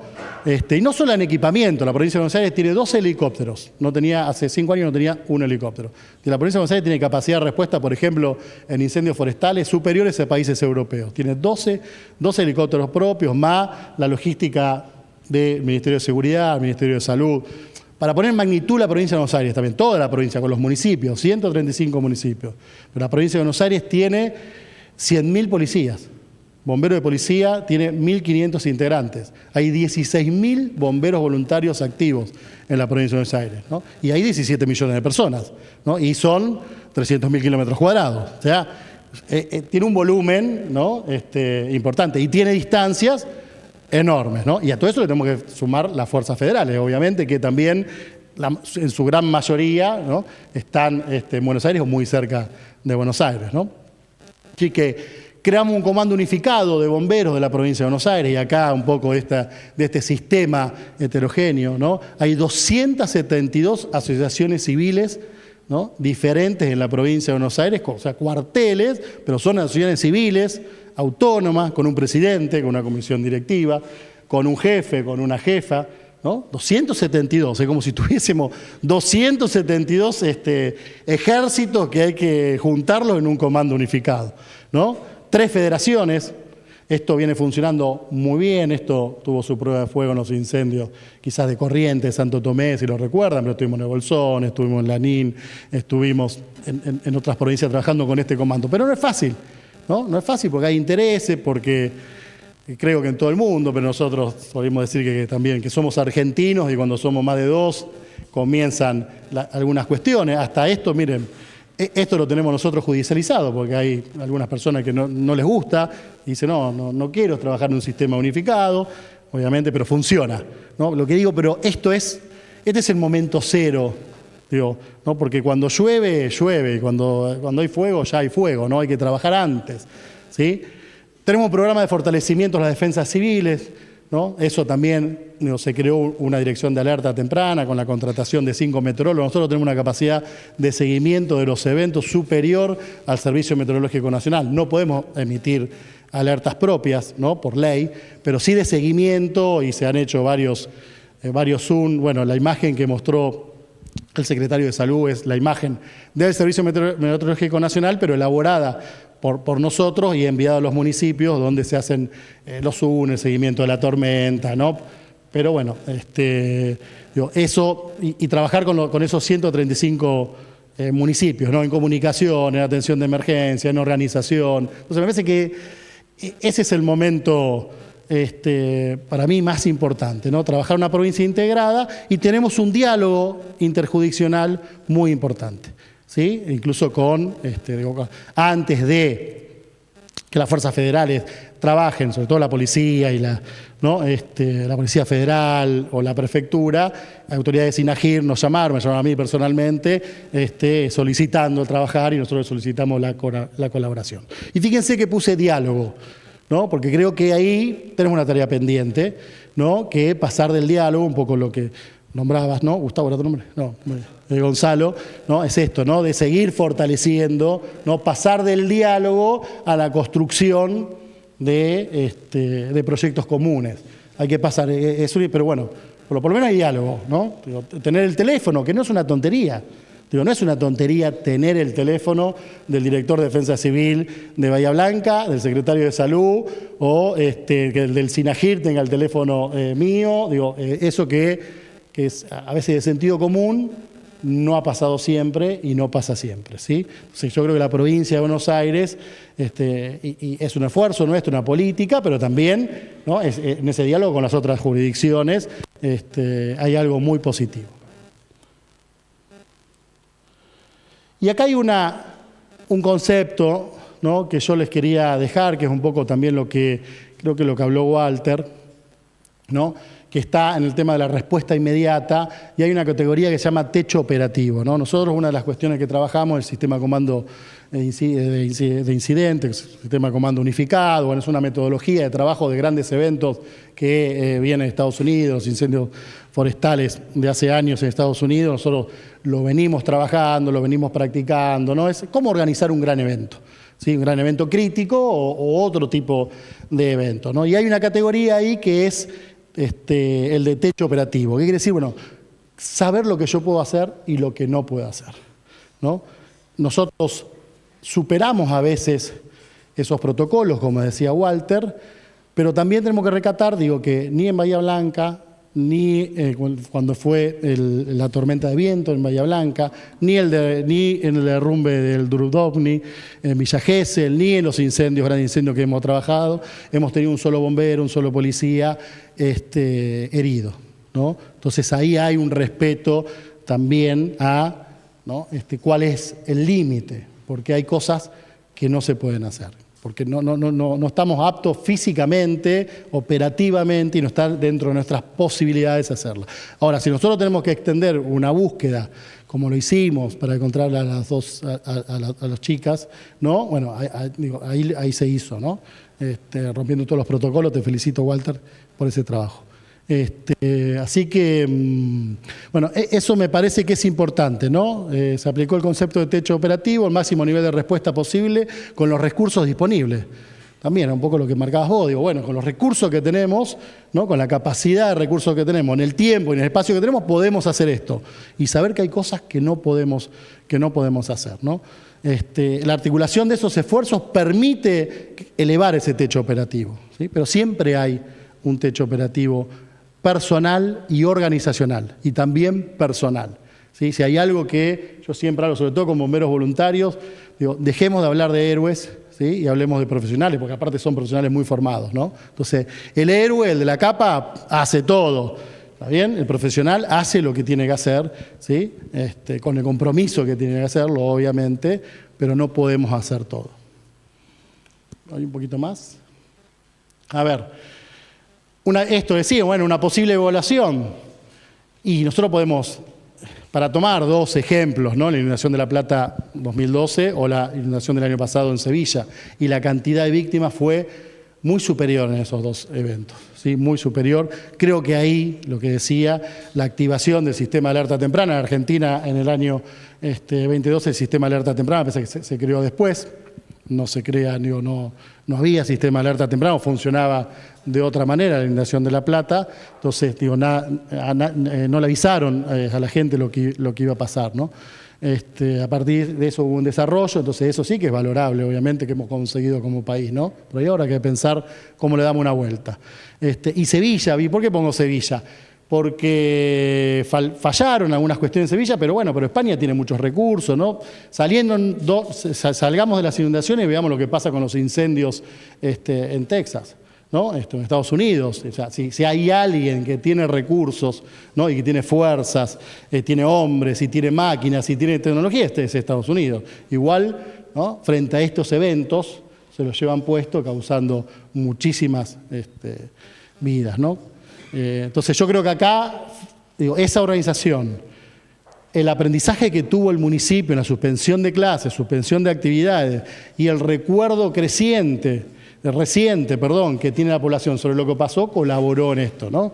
Pero ya está, que no me acuerdo el nombre, el geógrafo que estuvimos hablando hoy a la mañana, ¿no? Que decía, nos olvidamos rápido de las cosas, ¿sí? Es un tema para tener en cuenta en esto, ¿no? Como las poblaciones, ¿no? Se olvidan rápido de las cosas. Acá hacía poquito que había pasado lo que había pasado, ¿no? Entonces yo creo que nosotros tuvimos 18 víctimas, eso también hubo todo, sería para otra charla, ¿no? Cómo se trató el tema de las víctimas, el trabajo de la fiscal muy adecuado, ¿no? Vieron que en un momento en los medios de comunicaciones también salían, digo, en ese sistema heterogéneo, rescatista, voluntarios en kayak, diciendo que había decenas de gente muertas en las galerías. Bueno, eso, ¿no? De cómo se desactivó eso, se las convocaron a declarar, se las hizo declarar en la justicia. O sea, hubo 18 personas fallecidas. Hay que analizar también dónde fallecieron esas mujeres, ¿no? El tema de personas también, en los geriátricos o circulando, ¿no? Y también un aprendizaje para el sistema de alerta temprana, no solamente enterarme qué es lo que va a pasar, sino enterarme qué es lo que tengo que hacer. Porque si yo voy a ir por la ruta justamente donde me van a caer las 2 cataratas encima, y por ahí no tenía que haber ido. Estaba bien haberme enterado, pero por ahí tenía que haber ido para el otro lado, ¿no? Entonces, también Naciones Unidas se pone como objetivo llegar a la última milla, dice, lo que hay que tener, un sistema de alerta temprana eficaz, lo que tiene que hacer es decir lo que va a pasar, que se entere la comunidad qué es lo que va a pasar y saber qué hay que hacer frente a lo que va a pasar, ¿no? Bueno, es fácil decirlo, es muy complejo lograr hacer eso, ¿no? El trabajo preventivo, la capacitación, la inversión en recursos y la mejora del sistema de alerta temprana han sido determinantes para reducir el impacto humano y material. Bueno, la capacitación del personal, todo esto, ¿no? El fortalecimiento técnico y profesional, porque una cosa es también la organización ahora, pero después aquella persona o aquel buzo táctico que va a hacer un trabajo, o aquel piloto de helicóptero, aquel conductor de un camión, ahí ya hay otro tipo de capacitación y de profesionalización que hay que darla. Eso también, ¿no? No es lo mismo trabajar, conducir en un ámbito sin agua, con 1 metro de agua o con 1,5 metros de agua. Saber si puedo pasar, si no puedo pasar, cómo responde la máquina y demás cuestiones, ¿no? Y bueno, también lo que decía, el sistema de comando incidente y respeto de roles y funciones. Y eso también, un poco trayendo lo que decías vos, Federico, del tema del funcionamiento del comité de emergencia. Eso también es algo que no pasa habitualmente, en la provincia de Buenos Aires lo tenemos muy bien. Cuando hablo de la provincia, hablo del gobierno provincial y de los municipios, ¿sí? De todo. Y fíjense que hay de todos los colores, ¿sí? Políticos. Entonces, el rol es fundamental, ¿sí? ¿Qué hace cada uno?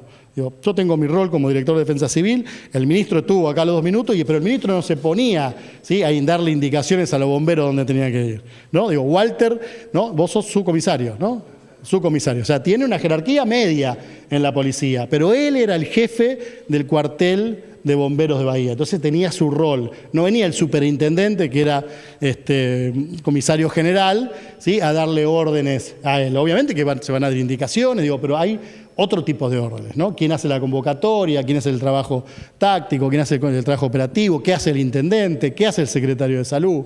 ¿Qué hace el director de Defensa Civil? ¿Quién comunica? ¿Cómo comunica? Eso es central en una emergencia también, porque es muy habitual, ¿no? Que cuando llega por ahí la figura política empieza a dar órdenes que no son las propias, ¿está bien?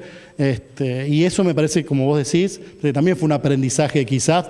También hay aprendizajes que vienen de otros lados, no solamente de la emergencia del desastre, pero fue un aprendizaje de la tormenta de viento, cómo se trabajó ahora. Así que, y eso se ve en los resultados también, y se ve en la cantidad de personal afectado que vos tenés, y heridos y demás cuestiones, ¿no?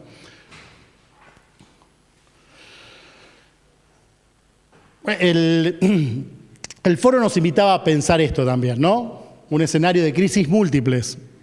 Para nombrar algunas, una crisis ambiental, ¿sí? Una crisis económica, eso también es parte. Nosotros no podemos obviarnos, ¿no? ¿Qué es lo que nos está pasando como instituciones, como organizaciones, ¿sí? Como comunidad? Una crisis política y social, ¿no? Un Estado que ha perdido el rol. No es, decían, bueno, ¿qué pasa si, me parece que Federico también decía, bueno, si el Estado, ¿no? o la autoridad te dice quédate en tal lugar y hace tal cosa? ¿Qué pasa? ¿La población obedece o no obedece? ¿Obedece de la misma manera ahora, en el año 2025, que hace 20, 30 años, la autoridad? Entonces, eso lo tenemos que evaluar también. ¿Cuál es el rol del Estado, ¿no? En la prevención, cuál es el rol del Estado en la planificación urbana, cuál es el rol del Estado, ¿no? En organizar estos sistemas. Y una crisis social también de valores. Esto se soluciona de alguna manera y sería lo ideal, como les dije, trabajar la letra temprana comunitariamente. Ahora, vos para trabajar comunitariamente cualquier tema, bueno, necesitas que cierta cohesión social exista en esa comunidad, tener referentes válidos, ¿no? Tener poder de convocatoria. Entonces nosotros no podemos obviar eso. ¿Sí? No podemos hacer, bueno, yo soy buzo táctico, soy recatista, soy bombero, soy director de defensa civil, entonces este es el protocolo, me lo bajo, hermoso, ¿no? Alguna norma internacional, la traduzco, ya hoy inteligencia artificial me la baja traducida, ¿no? Y la aplico en mi cuartel, ¿sí? Y la aplico en Argentina, y la aplico en Bahía Blanca, y la aplico en el barrio El Saladero, ¿sí? Entonces, y no es lo mismo, ¿sí? Eso lo tenemos que, me parece que pensarlos en conjunto, ¿no? Entonces, me parece que es imprescindible repensar eso, cómo construimos comunidad y organización para enfrentar este tipo de eventos. Porque también pensar, ¿no? Y lo digo acá en la Universidad Tecnológica Nacional, Casa de Ingenieros y de Ingenieras, ¿no? Que la tecnología, ¿no? Que la ingeniería va a resolver estos problemas por sí solo, y estamos en un problema, ¿no? Estamos en un problema, ¿no? Uno de mis roles es hablar con los medios de comunicación y en base a los eventos que tuvimos el otro día en Zárate, Campana, y las obras, sí, pero a ver, sería necio decir que en nuestro país no faltan obras, ¿no? Faltan muchísimas obras. Ahora, pensar que las obras van a solucionar estos problemas que tenemos, no, es un poco soberbio como humanidad pensar eso. Entonces, tenemos que ver cómo nos organizamos para adaptarnos a eso que puede pasar. No me acuerdo si era hoy el expositor del Servicio Meteorológico, me parece que sí, que decía, bueno, son eventos muy poco recurrentes, ¿no? Van a volver dentro de, no sé si decía 100 años. Bueno, pero van a volver dentro de 100 años a Bahía Blanca, ¿sí? Quizás vuelvan en menos tiempo a una localidad de La Pampa, o de Río Negro, o de Neuquén, o del norte de la provincia de Buenos Aires, ¿sí? O de otro país vecino. Bien, entonces, digo, es el desastre como escuela, no solamente para Bahía Blanca, el desastre como escuela, digo, para todos, ¿no? Bueno, y esto, ¿no? Digo, la organización, la comunidad organizada y una tarea colectiva y permanente, ¿no? De qué hacer en cada lugar, en cada momento, esas reuniones, ¿no? Mire, fíjense, la policía de seguridad y la policía de bomberos lo hace frecuentemente, ¿no? Los cuarteles de bomberos voluntarios, algunos también, otros menos, ¿no? Van a hablar con los referentes barriales, ¿no? Bueno, dónde se inundan, qué hacen cuando se inundan, cómo nos vamos, mucho trabajo en los sectores de salud comunitaria también. Quizás pensar eso colectivamente, juntos, ¿no? Armar esos planes de emergencia, pero no solamente a nivel municipal, ¿sí? O a nivel macro, sino los planes comunitarios de emergencia, ¿no? Cada comunidad necesita tener su plan de gestión del riesgo y de emergencia. Entonces, me parece que es difícil hacerlo. Eso vendría a ser la tercera pregunta, ¿no? Que habías hecho, ¿no? ¿Qué haríamos distinto? No sé si qué haríamos distinto, ¿no? Pero sí, ¿a qué le pondríamos más energía? Porque, a ver, es más fácil comprar 12 helicópteros que hacer ese trabajo. ¿Sí? Nosotros tenemos un programa que es justamente de eso, habla de las mesas locales de emergencia. Hace 5 años lo largamos y lo hemos desarrollado en 4 municipios. Entonces, es mucho más fácil comprar 12 helicópteros que hacer ese trabajo, ¿no? Y a nivel municipal lo hemos hecho, a nivel barrial no, es muy difícil, ¿no? Entonces, los gobiernos locales ahí tienen el desafío más grande, no con este tema, pero me parece que es ese desafío, ¿no? Y no sé si hay algo más, me parece que no, teníamos nada más. Ah, sí, tenía algunas cositas. A título, ¿no? El techo operativo es un límite para todo el sistema de respuesta. O sea, esto que le decía, el techo operativo para el respondedor, pero el techo operativo lo tiene el sistema. El sistema no puede salvar a todo el mundo en todos los lugares, ¿no? Es un poco lo que decías vos. Digo, hay un tiempo, hay un espacio de actuación. No es posible salvar a todos en todos lados, siempre aparte. Fortalecer la comunidad es clave para enfrentar desastres, disminuir vulnerabilidades, reduce riesgos. La organización social y la prevención salvan vidas. La adaptación al cambio climático es una tarea colectiva y permanente, ¿no? Y es esto. Y también lo que decía, que no me acuerdo el nombre, el geógrafo, ¿no? El recuerdo. Miren, nosotros, la provincia de Buenos Aires, aparte nos enseñaban de chico, ¿no?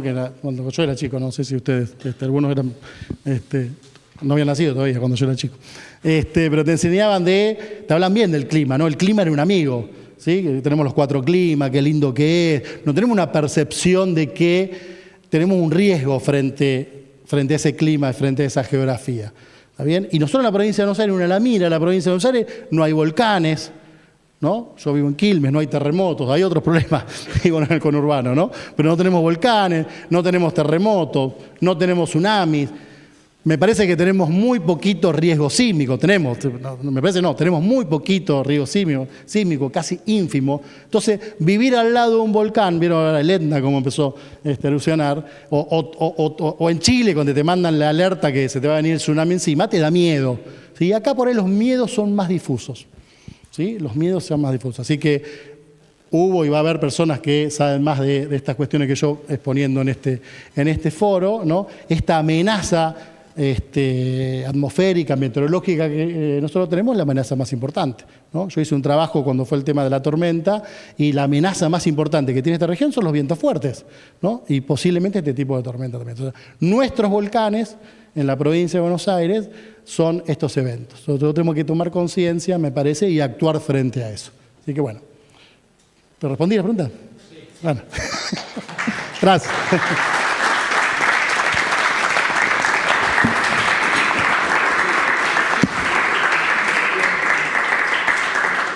Muchas gracias, Fabián. Bueno, la idea es abrir un espacio de preguntas, comentarios, tanto la gente presente en la sala como quienes estén siguiendo la reunión por YouTube. Como decía, nuestros becarios del Grupo de Estudios en Ingeniería Ambiental están recopilando las preguntas también. Así que si hubiera alguien en el público aquí que quisiera comentar algo o hacer una pregunta puntual para alguno de los participantes. Lo mismo, por supuesto, los invito a participar y quién sabe, preguntarle a alguno de los colegas expositores.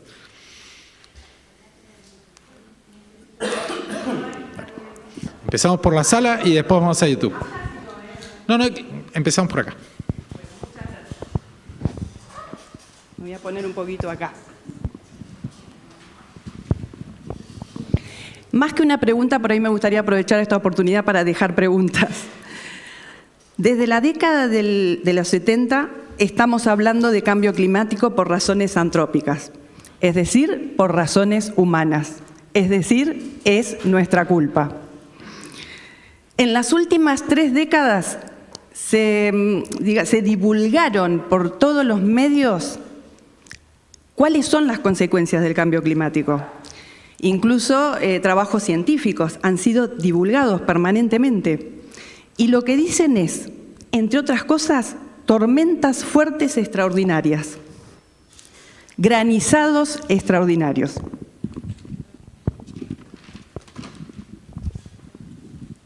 En diciembre del 2023 sufrimos una tormenta fuerte que nos dejó vidas. En febrero de este año, un granizado que nos dejó, sin cuestiones económicas, en los autos todos destruidos. Entonces, una pregunta que dejo. ¿Nos sorprendemos de lo que pasó en marzo? ¿Es una sorpresa?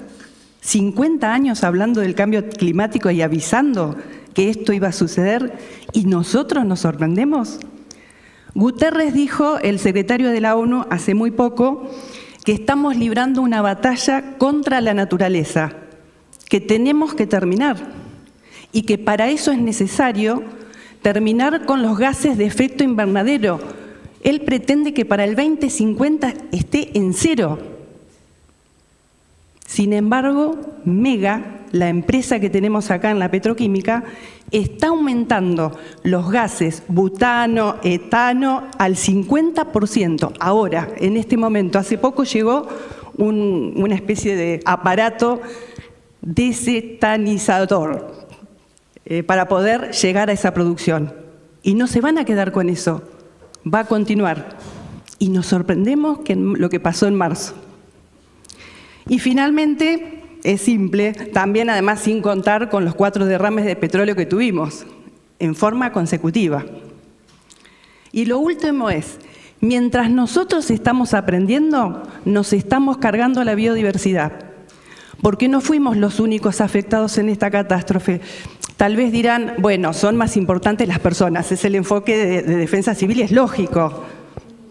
Sin embargo, me acuerdo cuando Sergio hablaba del costo que tiene la pérdida de la biodiversidad, si lo queremos ver desde un lugar mercantilista. También eso tiene un costo. Pero es un tema del que no se habla. En el foro ambiental no se habla qué pasó con la biodiversidad. Lo entiendo, porque por ahí hoy necesitamos hablar, tener esta mirada antrópica, hablar de nosotros. Pero bueno, ojalá que en algún momento tengamos tiempo para eso, para saber qué pasó con el zorro gris que vimos en las noticias y que estaba desesperado buscando alimento, y con todas las especies que también sufrieron esta catástrofe. Gracias. Gracias. ¿Algún comentario en la sala? Si no, le pido a los chicos si quieren leer alguna de las preguntas que vienen online. Bueno, tenemos una de Carlos Frank para todos los panelistas. Dice, ¿cuál creen que es la mejor forma de mejorar la coordinación entre los distintos grupos, organismos, gestores, para que todo sea más efectivo? ¿Hay alguno que debería encabezar? ¿Debería haber algún lugar fijo para reunirse con la participación mínima de quiénes? Para garantizar inventario actualizado de recursos y cómo deberían asignarse.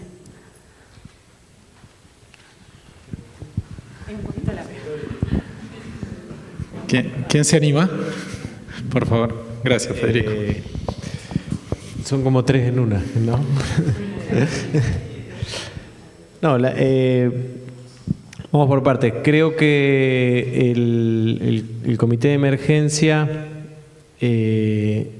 requiere de la autoridad, si está disponible, ¿no? Porque eso también y tiene que estar en el protocolo de actuación, la cadena de mando para encabezar el comité de emergencia, porque nos pueden pasar cosas también a los que integramos el comité de emergencia y no poder estar disponibles para participar. En este caso tiene que ser la máxima autoridad política de la ciudad, que es el intendente, y en el plan que vamos a presentar, digamos, así lo determina. En cuanto al, creo que la segunda parte era el lugar, también, digamos, debería pensarse un plan A, B y C de acuerdo al tipo de catástrofe y a la afectación que puedan sufrir los lugares pensados para el comité de emergencia. En principio, cuando se termine la obra de defensa civil, seguramente funcionará ahí en primera instancia. Para nosotros, que en este caso circunstancial, estar en la terminal de ómnibus con el centro de monitoreo mientras hubo energía eléctrica, también nos permitió desplegar las fuerzas en función de lo que las cámaras nos iban entregando de información, y entendemos que fue una acertada decisión. Cada uno de las digamos de las instancias pensadas para la emergencia no puede agotarse en una sola, sino que tiene que tener toda una suposición del peor de los escenarios, ya sea de que la principal autoridad no esté disponible porque fue afectada por la catástrofe, cómo es la cadena de mando, lo mismo con los lugares y lo mismo con cada una de las distintas fuerzas que participan y jurisdicciones en un comité de emergencia, cómo es su cadena de mando y responsabilidades, porque es probable que en otro evento de esta magnitud, algunos de los que estemos sentados acá podamos estar, esperemos que no nos toque, ¿no? Porque ya... Sí, una por año ya estuvo bien.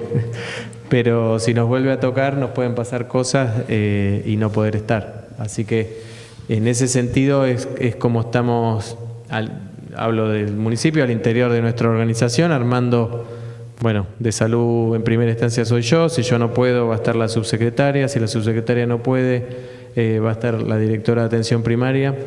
Estamos cada una de las secretarías que tienen que estar en el comité de emergencia preparando su protocolo de actuación.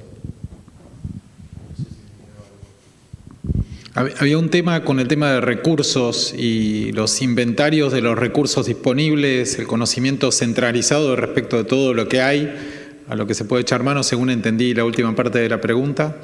además del operativo, digamos, una información compartida sobre con qué se cuenta y quién lo tiene. Bien, ahí después te paso, digamos, en el caso del municipio, esto que decía yo, de pensar fundamentalmente la Secretaría de Políticas Sociales y la Secretaría de Salud en mini lugares, depósitos con un sector geográfico asignado para garantizar la primera asistencia, que no esté todo centralizado. Y después, digamos, yo voy a graficar cómo fue. Nosotros sabíamos que con el tema de la inundación, uno de los insumos críticos iban a ser los colchones. En ese momento, en la ciudad había entre 800 y 1.200 colchones disponibles en los negocios, ¿no? Se necesitaban más de 30.000 colchones.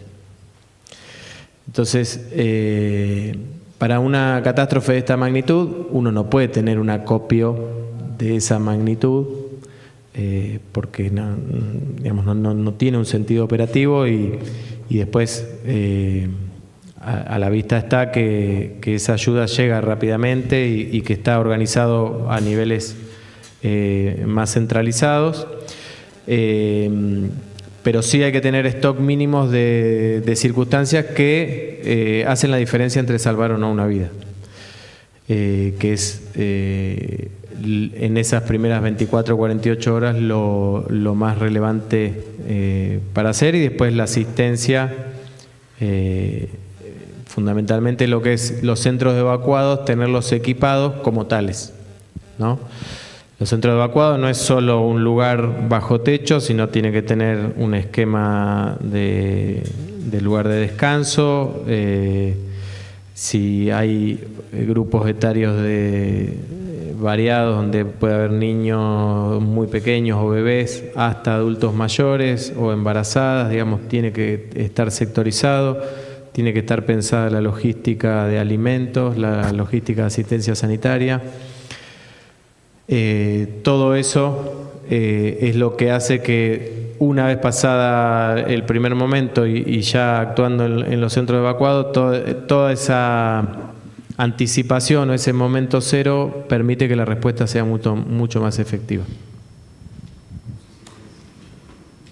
No, simplemente hacer mención, la provincia de Buenos Aires tiene una ley del año 63, que es la 11.001, ¿no?, que pone en cabeza del gobernador a la defensa civil y en cabeza del intendente o la intendenta la defensa civil municipal, con las juntas, ¿no? Es una ley vieja, de otro esquema, incluso dice que el coordinador de la defensa civil, o sea, la figura del director provincial tendría que ser un oficial del ejército, ¿no? Habla de la seguridad en tiempo de paz, pero es la ley que nos rige. Tenemos ahora un proyecto de ley para modificarla. Hoy el concepto es otro, no es solamente de respuesta a la emergencia, sino de algo de lo que estaba hablando yo recientemente, que es la gestión del riesgo, ¿no? Porque cambió la forma de organizarse desde la producción industrial hasta, la vida ha cambiado, ¿no?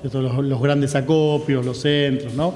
A mí me parece igual central que el factor humano es central, me parece que conocerse antes, trabajar antes, me parece que y espero se entienda, pero la importancia de un buen quincho, ¿no?, con una parrilla y encuentros frecuentes entre las personas es importante, ¿no? Conocerse, trabajar esos protocolos, discutirlos, ¿no? Porque cualquier estudiante o cualquier consultor nos hace el mejor plan de emergencias y más lindo que podamos tener. Ahora, después eso hay que aplicarlo, ¿sí? ¿Y quién lo aplica?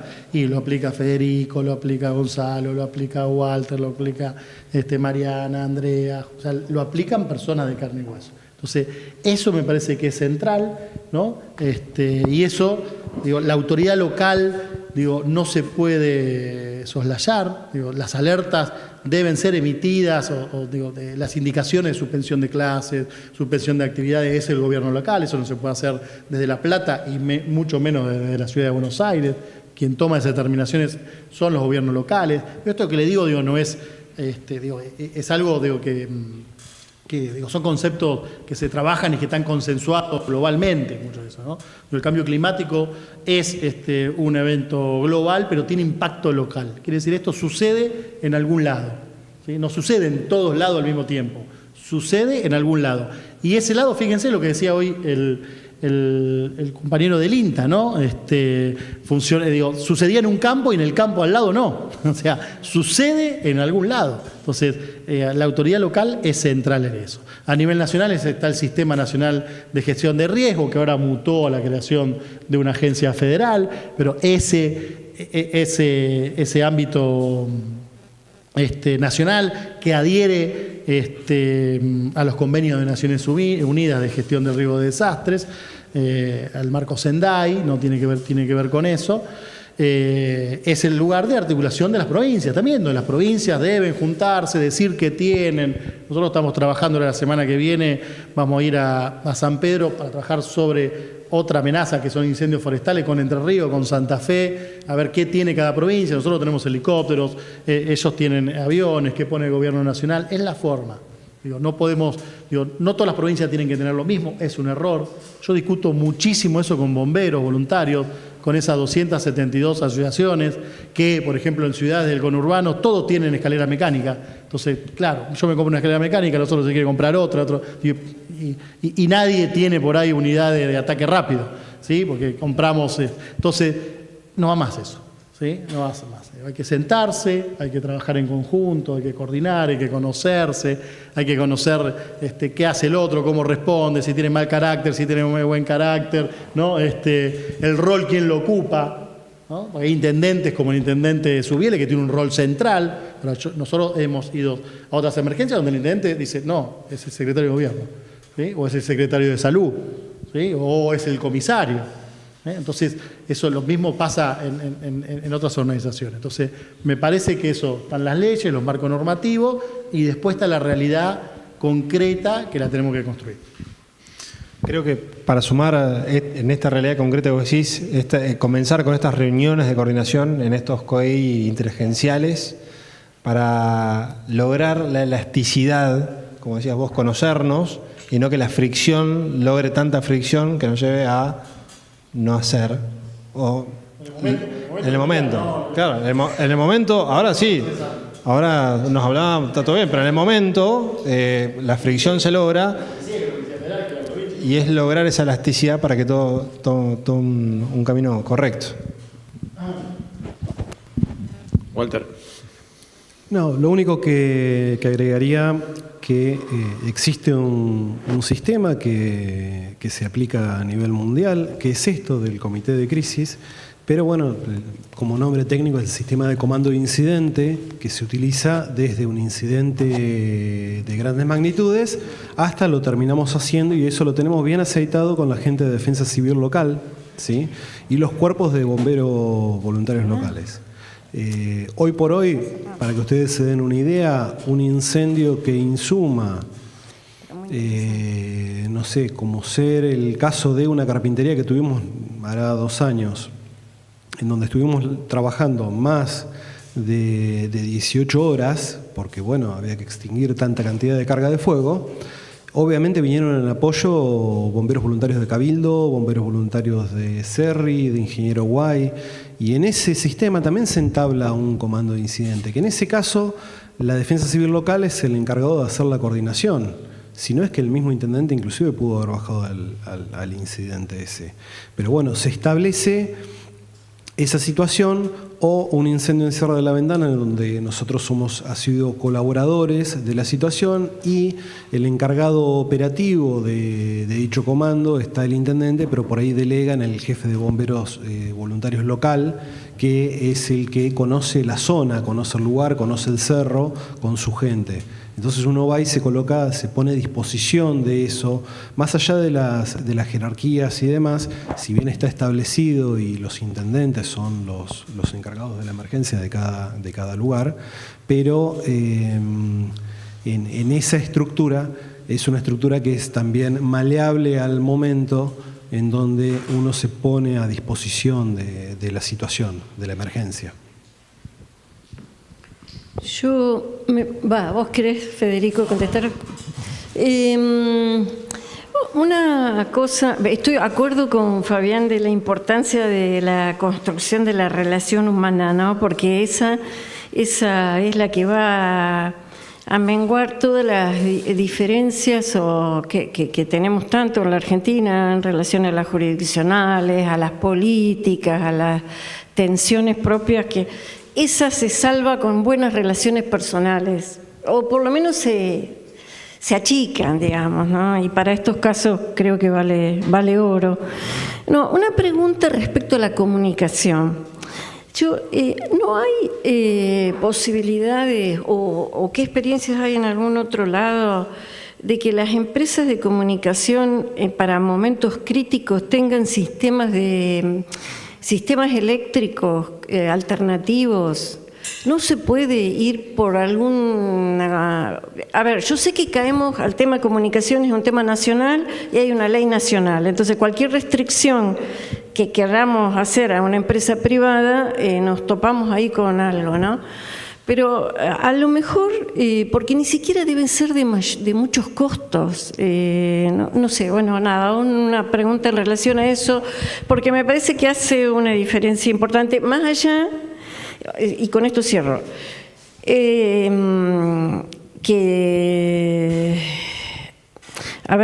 contar con un sistema de handys o no sé qué, no debe ser tampoco demasiado costo, ¿no? Pero más allá de la comunicación, porque ayer uno de los alumnos planteaba el tema de la comunicación pasa a ser un centro. Sí, te invito mañana a las 9 de la mañana, a la mesa que vamos a hablar de la reconstrucción post-emergencia, porque el responsable de la empresa eléctrica justamente planteó ese tema en la reunión preparatoria. Sí, obviamente, ¿no? Igual, la tecnología va resolviendo, ¿no? Por ahí ustedes saben más, pero hoy un Starlink por ahí ya soluciona ese problema y no es algo demasiado caro, ¿no? Nosotros tenemos, ustedes tienen también, ¿no? Las satelitales, ¿no? Más allá de eso, yo hablaba de los roles, también a mí me tocó estar muy lejos de acá, yo sabía que iba a llegar 24 horas después del evento, pero esas 24 horas, 36 horas que tardé en llegar me vinieron bien porque estaba en un lugar que había comunicaciones. El ministro no tenía comunicación, no podía comunicar con nadie, ¿no? Esa bola de desaparecidos que circuló era porque nadie, por nosotros a la provincia nos llegaron mensajes de Francia, de España, de Perú, de todos lados, de familiares que no podían encontrar, no se podían comunicar, ¿no? Pero bueno, es un problema. Ahora, también tenemos que decir, ¿no?, que ayer yo cuando venía de La Plata para acá tuve 2 horas sin comunicación y no llovía, había un sol bárbaro, ¿no? Entonces, y cuando uno agarra las rutas y sale de algunas ciudades tampoco hay comunicación. Entonces, es un problema grande, ¿no? Hoy no tener comunicaciones, ¿no?, en términos, fíjense lo que pasó con el apagón en España, ¿no? Entonces, es un tema. Creo que la tecnología va a ir desarrollando eso, pero bueno, son las, como digo, van mañana, en serio, van responsable de ASA. Fabián, complementando ese tema, y ahora que están de moda estas frases del Eternauta, de que lo viejo funciona, yo sé que en todos lados recomiendan que la gente tenga un receptor de radio con baterías en su casa. No, pero decía que las radios acá tampoco pasaban música. Bueno, y ahí voy. Yo tengo eso en mi casa y ese día tenía la radio, tenía las pilas y nadie decía lo que yo necesitaba escuchar. No, es que verdaderamente en ningún momento de todo ese proceso, bueno, en algún momento empezaron a aparecer noticias, pero quiero decir, un sistema oficial, institucionalizado, que diga qué se espera que hagas, quédate en tu casa o salí, si salís tenés que correr para el norte o para el sur o para este, porque las emergencias pueden ser diversas. Y la otra cuestión además es que me acuerdo también de cuando era más chico y vivía en otro lado, de lo que son los mensajes al poblador, que a veces uno está necesitando saber que alguien está bien, pero no se puede comunicar con ese alguien no se puede comunicar con uno, pero sí se puede comunicar con una vía común de comunicación. En realidad esa es una observación, pero quería preguntar ¿Hay algún sistema en algún municipio de la provincia que esté funcionando de esa manera? Porque yo también recuerdo en la época que aparecieron todas las FM, que en esa época se decía clandestina, que uno tenía un pequeño transmisor y transmitía FM en la ciudad. No parece que los costos de un transmisor que funcione exclusivamente en esas circunstancias, no hace falta tener un equipo permanente, pero que uno sintonice y diga, a ver, ¿qué pasó? No, mira, también lo que dijo hoy el responsable del Servicio Meteorológico Nacional, se está trabajando en eso. Nosotros hicimos una presentación desde la provincia de Buenos Aires, después de la tormenta Bahía Blanca de hace 2 años, para implementar un sistema de alerta por teléfono, pero no podemos como provincia, ¿no? Poner una CON a nivel nacional, tipo tsunami como pasa en Santiago, ¿no? Que vos tenés el teléfono apagado, se prende y te da una indicación. Eso es algo que está pendiente, yo le escuché a la ministra de Seguridad que lo tiene como prioridad, veremos si se hace, ¿no? Bueno, hace falta ahí una inversión, estimo que no será muy grande, pero es eso. Pero nosotros tenemos otro problema, que es uno de esos problemas y de estas crisis que transformamos, que hoy emite comunicación cualquiera. O sea, cualquiera comunica. Entonces nos recordamos también hace tiempo, ¿no? El ejército decía, mandaba un comunicado, a veces no muy bueno el comunicado, pero no importa, y por las radios lo decían y la población acataba eso. ¿Está bien? O un intendente, hoy cualquiera comunica, los medios de comunicación oficiales, tradicionales, perdieron peso, ¿no? Y nosotros tenemos constantemente muchísimos problemas en estos temas, ¿no? Con informaciones falsas, ¿no? Que son tomadas como verdaderas, ¿no? Cantidad de desaparecidos. Recuerdo que en la tormenta de viento acá también pusieron imágenes que se había roto el dique no sé de dónde, ascendió, eso genera pánico. Entonces, esa es una de las cuestiones muy preocupantes, ¿no? Me parece que es en todo, ¿no? Pero en el tema, porque vos querés mandar un mensaje, ¿no? a la población sobre prevención de salud, ¿cómo lo mandás? ¿Por qué medio lo mandás? ¿Sí? Porque el canal por ahí de acá, no sé qué audiencia tiene, ¿no? La Radio Nacional tenía un Bueno, ¿qué audiencia tiene hoy la Radio Nacional? Es eso. Y se cayó aparte, ¿no? Justo la consulta que tenemos acá es de eso. Dice, en una época Radio Nacional AM era la entidad para divulgar comunicación. Hoy seguramente ya no lo es. ¿Cuál sería actualmente? Y pregunta si el 911 está en funcionamiento en Bahía.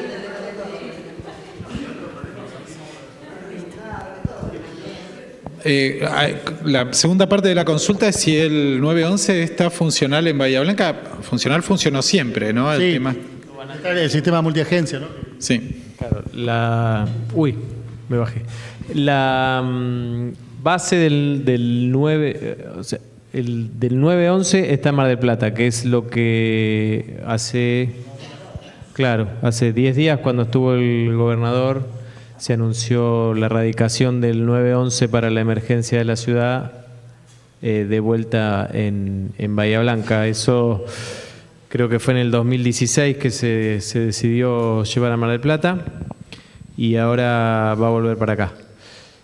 Y que es para nosotros es muy importante porque fundamentalmente lo que te cambia el esquema es que los operadores sean de la ciudad. Hay un montón de referencias que no son domicilios. Cuando vos hablas con un operador del 911 le decís estoy en el Triángulo y si el operador es de Mar del Plata no sabe qué es. Claro.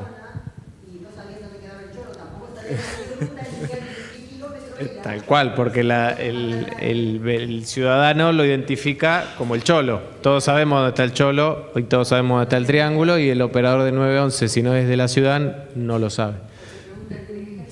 Sí. En ese sentido, para nosotros que vuelva a Bahía el 911 creo que va a optimizar un poco la respuesta en la emergencia.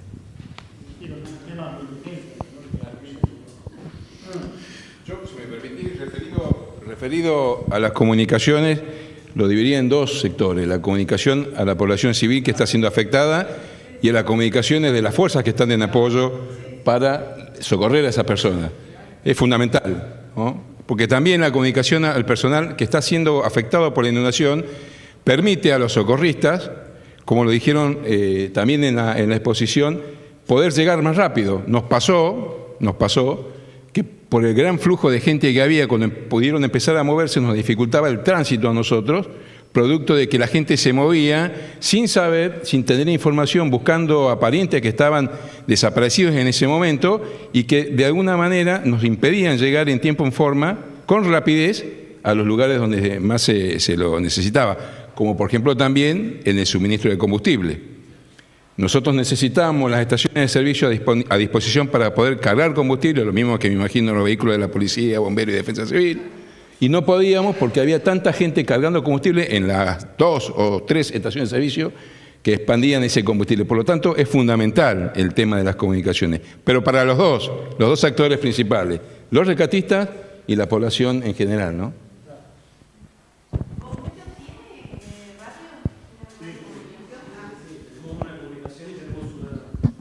Tenemos una comunicación y tenemos una comunicación interna, digamos, con radios, con handy punto a punto entre nosotros y con un sistema de radio que también utiliza, como nosotros pertenecemos a la policía de la provincia de Buenos Aires, los handys nuestros son policiales.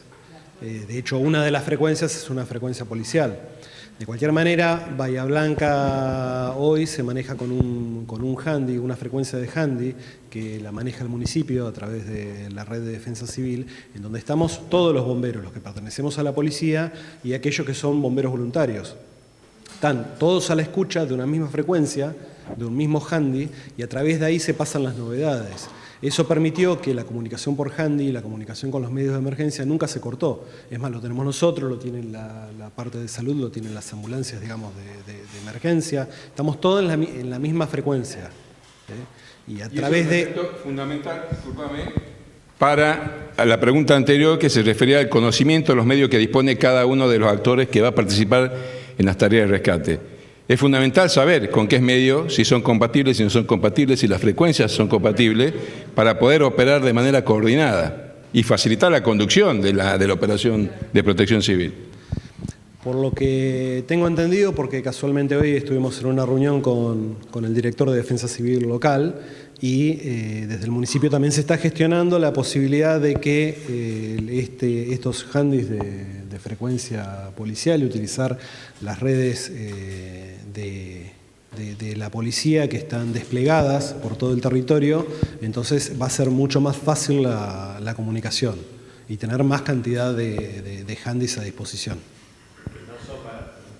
Que no son baratos, sí, porque escuché, no, más o menos 1.200.000 pesos cada handy. Sí. Pero si uno evita que perder un vehículo porque por ahí sabe por dónde puede y por dónde no, es siempre el mismo tema, ¿no? ¿Cuánto cuesta la prevención comparado con lo que cuesta después recuperar por ahí equipos más valiosos y ni hablar de la vida de la gente, ¿no? Bueno, yo quiero agradecerles a todos. Tengo una pregunta más antes de cerrar. En salud. Yo soy directora de una brigada de emergencias médicas que trabajamos con los evacuados, tanto en diciembre como ahora con la inundación. Y el problema que tenemos siempre es que no hay un médico que nos haga receta para la gente crónica. Hemos tenido esquizofrénicos sin la medicación, que eso no podemos tenerlos en evacuados, y que tampoco nos han querido trasladarlos. Entonces, hemos tenido ahora con la inundación gente que está por tener familia y no sabíamos dónde trasladarla. Entonces, como no teníamos comunicación con nadie, yo trabajé ahí en Güemes 250. Cuando llegaron las enfermeras del Pena, nosotros como brigada nos retiramos y nos fuimos a trabajar a Cerri. Pero siempre es un problema la medicación, porque gente diabética y se traslada sin documentación y sin medicación. Entonces, para nosotros es un problema, porque teníamos una persona diabética con 540 de glucosa en sangre, es mucho. Y Morú, el doctor, fue, pero él va un rato y se va. No es que se queda el médico ahí por cualquier inconveniente que haya. Sí. Entonces, mi pregunta es esa. Y aparte, que nos cuiden a nosotros después del post. Yo fui a ver a una psicóloga y tuve que terminar yo conteniéndola a ella porque ella había perdido su mascota en la inundación. O sea, no me sirvió tampoco. 2 o 3 cosas con eso. Primero, esto que decía al principio, Nosotros en la elaboración que estamos haciendo del plan de emergencia o de respuesta a la catástrofe desde la Secretaría de Salud, una de las cuestiones es organizar, tener la cadena de responsabilidades para los centros. Va a haber dos tipos de, digamos, de lugar donde se puedan alojar personas. Centros de evacuado con todo lo que tiene que tener un centro de evacuado, como expliqué hoy, y los centros donde la gente se acerque espontáneamente o sea el primer lugar cercano a su domicilio para después de la evaluación, si es necesario que ser llevado a un centro de evacuado, que pueda volver a su domicilio. Se nos complica mucho con los baños. Claro, por eso, los centros de evacuado tienen que ser centro de evacuado, claro. Y los baños es una de las cosas que hay que contemplar. Es más, habían 4 personas que habían salido recién del penal, que estaban juntos con todos ahí. Bueno, por eso, o sea, todo eso se está protocolizando, claro, y se está pensando para armar hasta normas de convivencia, bueno, desde el consumo, la imposibilidad de consumir alcohol adentro de un centro de evacuado, etcétera, etcétera. Los centros de evacuados son, parece una redundancia, pero son centros de evacuados, no son hospitales.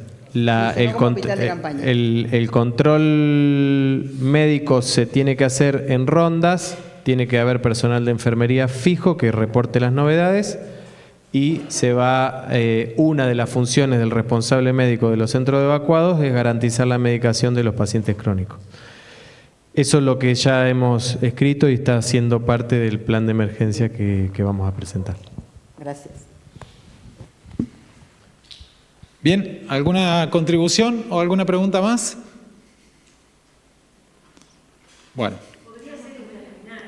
Sí. Por suerte no se agotan acá las instancias del foro, mañana vamos a seguir. Yo quiero agradecer a todos los participantes, también a los que están participando de manera virtual y por supuesto a Walter, a Federico, a Gonzalo, a Fabián.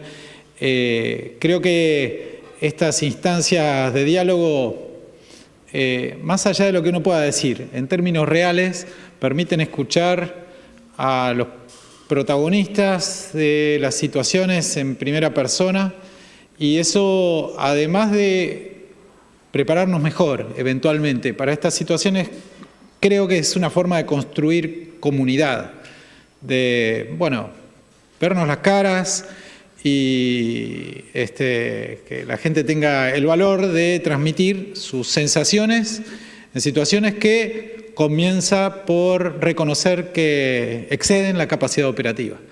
Reconocer los límites que tenemos, lo dijo muy bien Fabián, es el primer paso para poder hacer las cosas mejor y también, como dijeron, incluso con todos los recursos posibles, hay cosas que nos pasan igual. Y creo que lo más importante es, bueno, aprender de eso y bueno, me parece que un modesto paso en esa dirección. De nuevo, muchísimas gracias y además, por supuesto, cuentan con el agradecimiento de toda la comunidad por el rol que les tocó jugar en ese momento, así que de paso que lo transmitan a sus equipos porque toda la comunidad está muy agradecida. Se los habrán dicho muchas veces y lo seguiremos diciendo. Así que gracias a todos, a todas y bueno, los invitamos a las actividades de mañana.